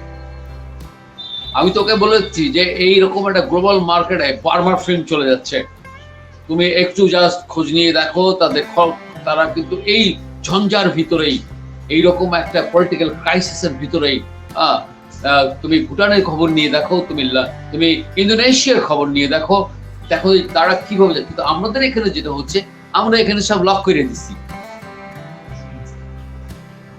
আমাদের এটা দেখো, আমাদের ইয়েটা দেখো, হিসাবটা দেখো, আমরা এখানে সব লক করে দিচ্ছি। লকটা কেন করেছি? এবং এই লক টাইমিং আমরা আর একটা কি করেছি, লক টাইমে আমরা একটা মাটির অডিয়েন্স গুলোকে আকাশে উঠে নিছি। যেমন এখানে বায়ো মেকানিজমের যেসব আর্ট অ্যান্ড পারফরমেন্স স্টাডিজ আছে সেগুলো সব বন্ধ হয়ে যাচ্ছে। ইনস্ট্রুমেন্টাল মেকানিজমে যেসব আর্ট অ্যান্ড পারফরমেন্স স্টাডিজ গুলো আছে সেগুলোও বন্ধ হয়ে যাচ্ছে, কারণ দুটোই বায়ো মেকানিজমের দ্বারা সরাসরি মানুষের একটা অংশীদারিত্ব লাগে। তাদেরকে একখানে হইতে হবে, একটা শুটিংয়ে মিনিমাম 40 থেকে 50 জন লোক একখানে হতে হবে একটা শুটিং করার জন্য। ওকে, আমরা যদি রোড ম্যাপ করি, আমরা যখন এটাকে শুধুমাত্র অন্য সংস্থানের যদি একটা প্রজেক্ট হিসেবে নেই, তখনই আমরা এটার ভলিউম বাড়ায় দেই 40-50, দেখাই আমরা সবাইকে, দেখো আমার ইউনিটে 150 জন ফিউডাল ফিল্ম মেকার। আমি যখন বলি অ্যাকশন, তখন আমি এভাবে অ্যাকশন বলি না, আমি বলি অ্যাকশন, মানে তুমি Hitler, you are a filmmaker or you are a Hitler, who you are, why you speak loudly in that way, why you kill the souls of actor when you start your shooting, you first kill the actor's soul, you are creative authority, higher autocracy, how funny you are, in a first day you will prove to me you are a funny, a ridiculous director who organized by or who designed by a big film industry. Might be এটা design করা হচ্ছে আমির খানেরই করা, আমির খানদেরই করা, যে ওটা তো আমাদের বাজার, ওখানে আমাদের রিয়েল প্রপার কি বলে এইচআর তৈরি করা কি দরকার, ওখানে আমাদের এডুকেশনাল কোলাবোরেশনের কি দরকার, ওখানে আমাদের ফিল্ম মার্কেট থাকলেই হলো, ওখানে আমাদের সিডি মার্কেট থাকলেই হলো, ওখানে আমাদের কোনোদিন না গেলেই হলো, মাঝে মাঝে ওদেরকে জাগায় দেবো। আমার বাড়ি ময়মনসিং ছিল, সাক্ষাৎকারে বললাম, একজন ইন্ডিয়ান বিগ জায়ান্ট কি বলে অ্যাক্টর, তার ইন্টারভিউতে বলছে my forefather is all come from Munshiganj, my forefather all come from in Barishal, my forefather is come from Chirang, that way. আর আমি এখানে পুলকিত হয়ে গেলাম, ওই আমার জায়গায় নাই, ও একটা পলিটিক্যাল জায়গা আছে, কারণ ওর বাজার হচ্ছে আমি এখানে।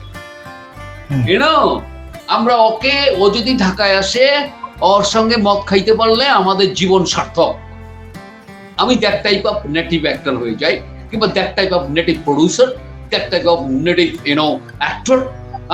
এবং ওইটার একটা ছবি, আবার যে হাজার হাজার ছবি ডিলিট করতেছি মোবাইল থেকে, কিন্তু ওই কটা ছবি রেখে দিচ্ছি, আমার এটা বান্ধাতেই হবে, এটা ড্রয়িং রুমে লাগাতেই হবে আমার। এটা না লাগাইলে তো আমার এখানে যে 20,000 টাকার ইনকাম আছে, এটা গিয়ে তো পাশে পড়বে। যাই হোক, আমির খানের সাথে তো একটা ছবি আছে আমার, I had a relation with Amir Khan, I had a relation with Irfan Khan, I had a relation with Satyajit Ray. এগুলা হয়ে গেছে আমাদের ব্যবসা, আমাদের এই ছোট বাজারে এটা হয়ে গেছে আমাদের ব্যবসা। আর আমরা এই ব্যবসাটা করে আসতেছি নৃতাত্ত্বিক ভাবে। আমাদের এটার থেকে মুক্তি চাই, আমাদের এটার থেকে মুক্তি চাই। তোমরা আমাকে বলো যে আমি খুব প্রতিবাদী, আমি প্রতিবাদী না, আমি তুমি যেটা বলতে পারো না আমি সেটা বলতে পারি। আমার সাথে তোমার পার্থক্য হচ্ছে ওইটা, কারণ আমি না বললে, তুমি যে বলছো, তুমি যে বলছো, তুমিও যে বলছো, কারণ আমি যখন বলছি তার মানে তারা জানে যে আমার সাথে আমি না, আমার সাথে আরো আছে সাইলেন্টলি পেছনে। কিন্তু ওই সাইলেন্ট ওপেন হওয়া উচিত বৃহত্তর মার্কেটের জন্য, বড় মার্কেটের জন্য। এটা খুবই নেগেটিভ। যেমন আমরা একটা প্রোডাকশন হাউস জ্বালাই, নাম দিয়ে জ্বালাই, সেখানে কিছু লোক তো একখানে হয়, তাদের কনসেপ্ট গুলো একখানে হয়, তারপরেই তো তারা কামায় না। এমনি এমনি তো কি বলে, এখানে ফরেন ফিল্ম ইয়েগুলোতে কি হচ্ছে, কি বলে ওয়েব সিরিজ মেকার এজেন্সি গুলোতে কি হচ্ছে দেখো, তুমি ভালো করে দেখো, খুব গভীর ভাবে তুমি অনুসন্ধান করে দেখো, তুমি লোক লাগাও। আমি বলবো যে শোনো, আমি দারিদ্রতা থেকে চিৎকার করি না, আমার অপোজিশনও সেটা জানে যে আমার কোনো দারিদ্রতা নাই। আমি চিৎকারটা করি আমার রাইটস এর জন্য, আমি চিৎকার করি আমার রাইটস, মানে আমার অ্যাক্টর কমিউনিটি রাইটস এর জন্য। আমার এই অ্যাক্টর কমিউনিটি রাইটস, আমি যখন অ্যাক্টর তখন সেই সঙ্গে সঙ্গে আমি আরো 10টা অ্যাক্টরের গুড লিভিং লাইফ চাই। আমি তাকে ওই রকম স্ট্যান্ডার্ড অফ শ্রেণী বিভাজনে, তুমি দেখো একটা অ্যাক্টর হিসেবে এই সোসাইটিতে তোমার রিজেকশন কেমন ভয়ঙ্কর। তোমাকে এই জায়গাটা আসতে গিয়ে তোমার সোশ্যাল রিজেকশন কিরকম ছিল? তোমার প্রথম রিজেকশন হচ্ছে অ্যাক্টর মানে গরিব। এখানে তোমাকে প্রথমে পোরিজমের ল্যাঙ্গুয়েজ, কিন্তু আমি কিন্তু গরিব তত্ত্বের জায়গা থেকে I am not a actor. I am doing a struggle to understand the reality of my performance studies. তার জন্য আমি যুদ্ধ করছি, এবং এই যুদ্ধটা শুধু আমার একার জন্য নয়, এই যুদ্ধটা হচ্ছে আগামী সময়ের জন্য। আমি যাই হোক, আমার অবস্থানগত জায়গাটা কি হবে, আমি অ্যাক্টর রাইটস এর জায়গাটা চাই। অ্যাক্টরের রাইটস এর জায়গার জন্য অ্যাক্টরের বিগ মার্কেট, অ্যাক্টরকে নিয়ে যারা বিজনেস করবে আমি তাদের জুতা পেটা করতে চাই। আমি চাই অ্যাক্টরসটা রাইটের তার কোয়ালিটি অনুযায়ী অ্যাক্টরকে সেই ক্যাপাসিটিটা দিতে হবে। তুমি পুঁজি দিয়ে একে ডমিনেট করতে পারবে না। কোনো অ্যাক্টর যখন পুঁজি দ্বারা ডমিনেট হয়ে যায় তখন সে শুধু হয়ে যায় একজন সার্ভাইভার, অ্যাক্টর না। Not at all, not at all, not at all. এখন এই ধারায় এভাবে যদি এই ধারার অ্যাক্টর যদি বেড়ে যায়, তখন যে ইন্ডাস্ট্রিটা হবে আমাদের এখানে, সেটা ধরো ওই যে যারা ওই যে এক্স মুভি বানায়, কি বলে আরো কি কি সব মানে কাপড় খুললেই তো ওটাকে আমরা বলি না অশ্লীলতা। আমাদের তো ধারণায় খুবই একটা কাপড় খোলা থাকলেই একটা মেয়ে এখানে স্লিপিং ব্লাউজ পরতে পারবে না। হায় রে পৃথিবী, এইরকম একটা জায়গা, একটা স্লিপিং ব্লাউজ পরে একটা মেয়ে রাস্তা দিয়ে হেঁটে যেতে পারবে না। হ্যাঁ, তার পারফরমেন্স এটা অ্যালাউ না। ওটা শুধু গ্ল্যামার গার্ল যারা স্বপ্নের ভিতর থাকে তারাই করে। হ্যাঁ, ওইটা ওই রকম জায়গা দিয়ে তুমি যে এখানে কাপড় খোলা কিংবা কাপড় পরা দুটাই যে খুব যৌন উত্তেজনাপূর্ণ হতে পারে এই সেন্স নাই আমাদের। কাপড় খোলা আর কাপড় পরা কিছু যায় আসে না কন্টেন্টের ক্ষেত্রে, to reach the global audience. সারা পৃথিবীতেই কাপড় খোলা হচ্ছে, কি এমন যায়? এটা তো কনভেনশন, এটা তো তুমি নতুন কিছু করছো না। সারা পৃথিবীর অভিনেত্রীদের অভিনেতাদের বায়ো ইনস্ট্রুমেন্ট গুলো একই রকম। তুমি তো এটা তো বিযুক্ত করতে পারছো না। তাহলে একই জিনিস কত বেচবা তুমি? কতদিন থাকবে একই ব্র্যান্ড? কতদিন তুমি বিলংস করতে পারো?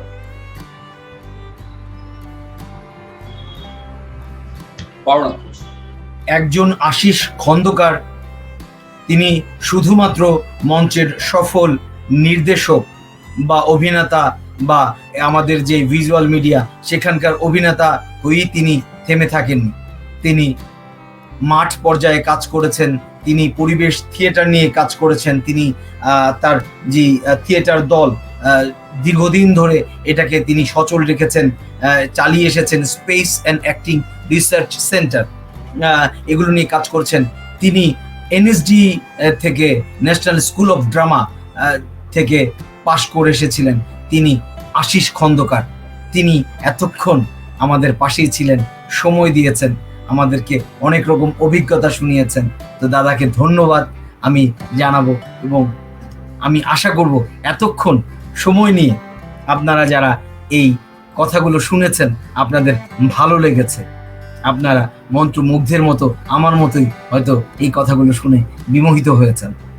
আপনারা ভালো থাকবেন, সুস্থ থাকবেন, এবং পরবর্তীতে আমি যেন আপনাদের কাছে আরো গুণী মানুষদের পৌঁছে দিতে পারি সেই জন্য পাশেই থাকবেন। আসসালামু আলাইকুম।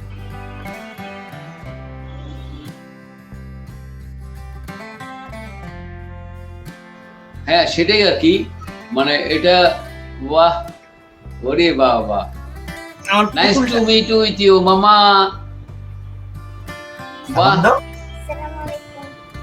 হ্যাঁ, কেমন আছো মা? আমার নাম আশিস খন্দকার। বাবা, তুমি বুঝতে পারছো না তোমার সাথে কে কথা বলছে? বাংলাদেশে কত বড় একজন মানুষ তোমার সাথে কথা বলছে, এটা আমি একটু স্মৃতি হিসেবে রেখে দিব। আমার মা।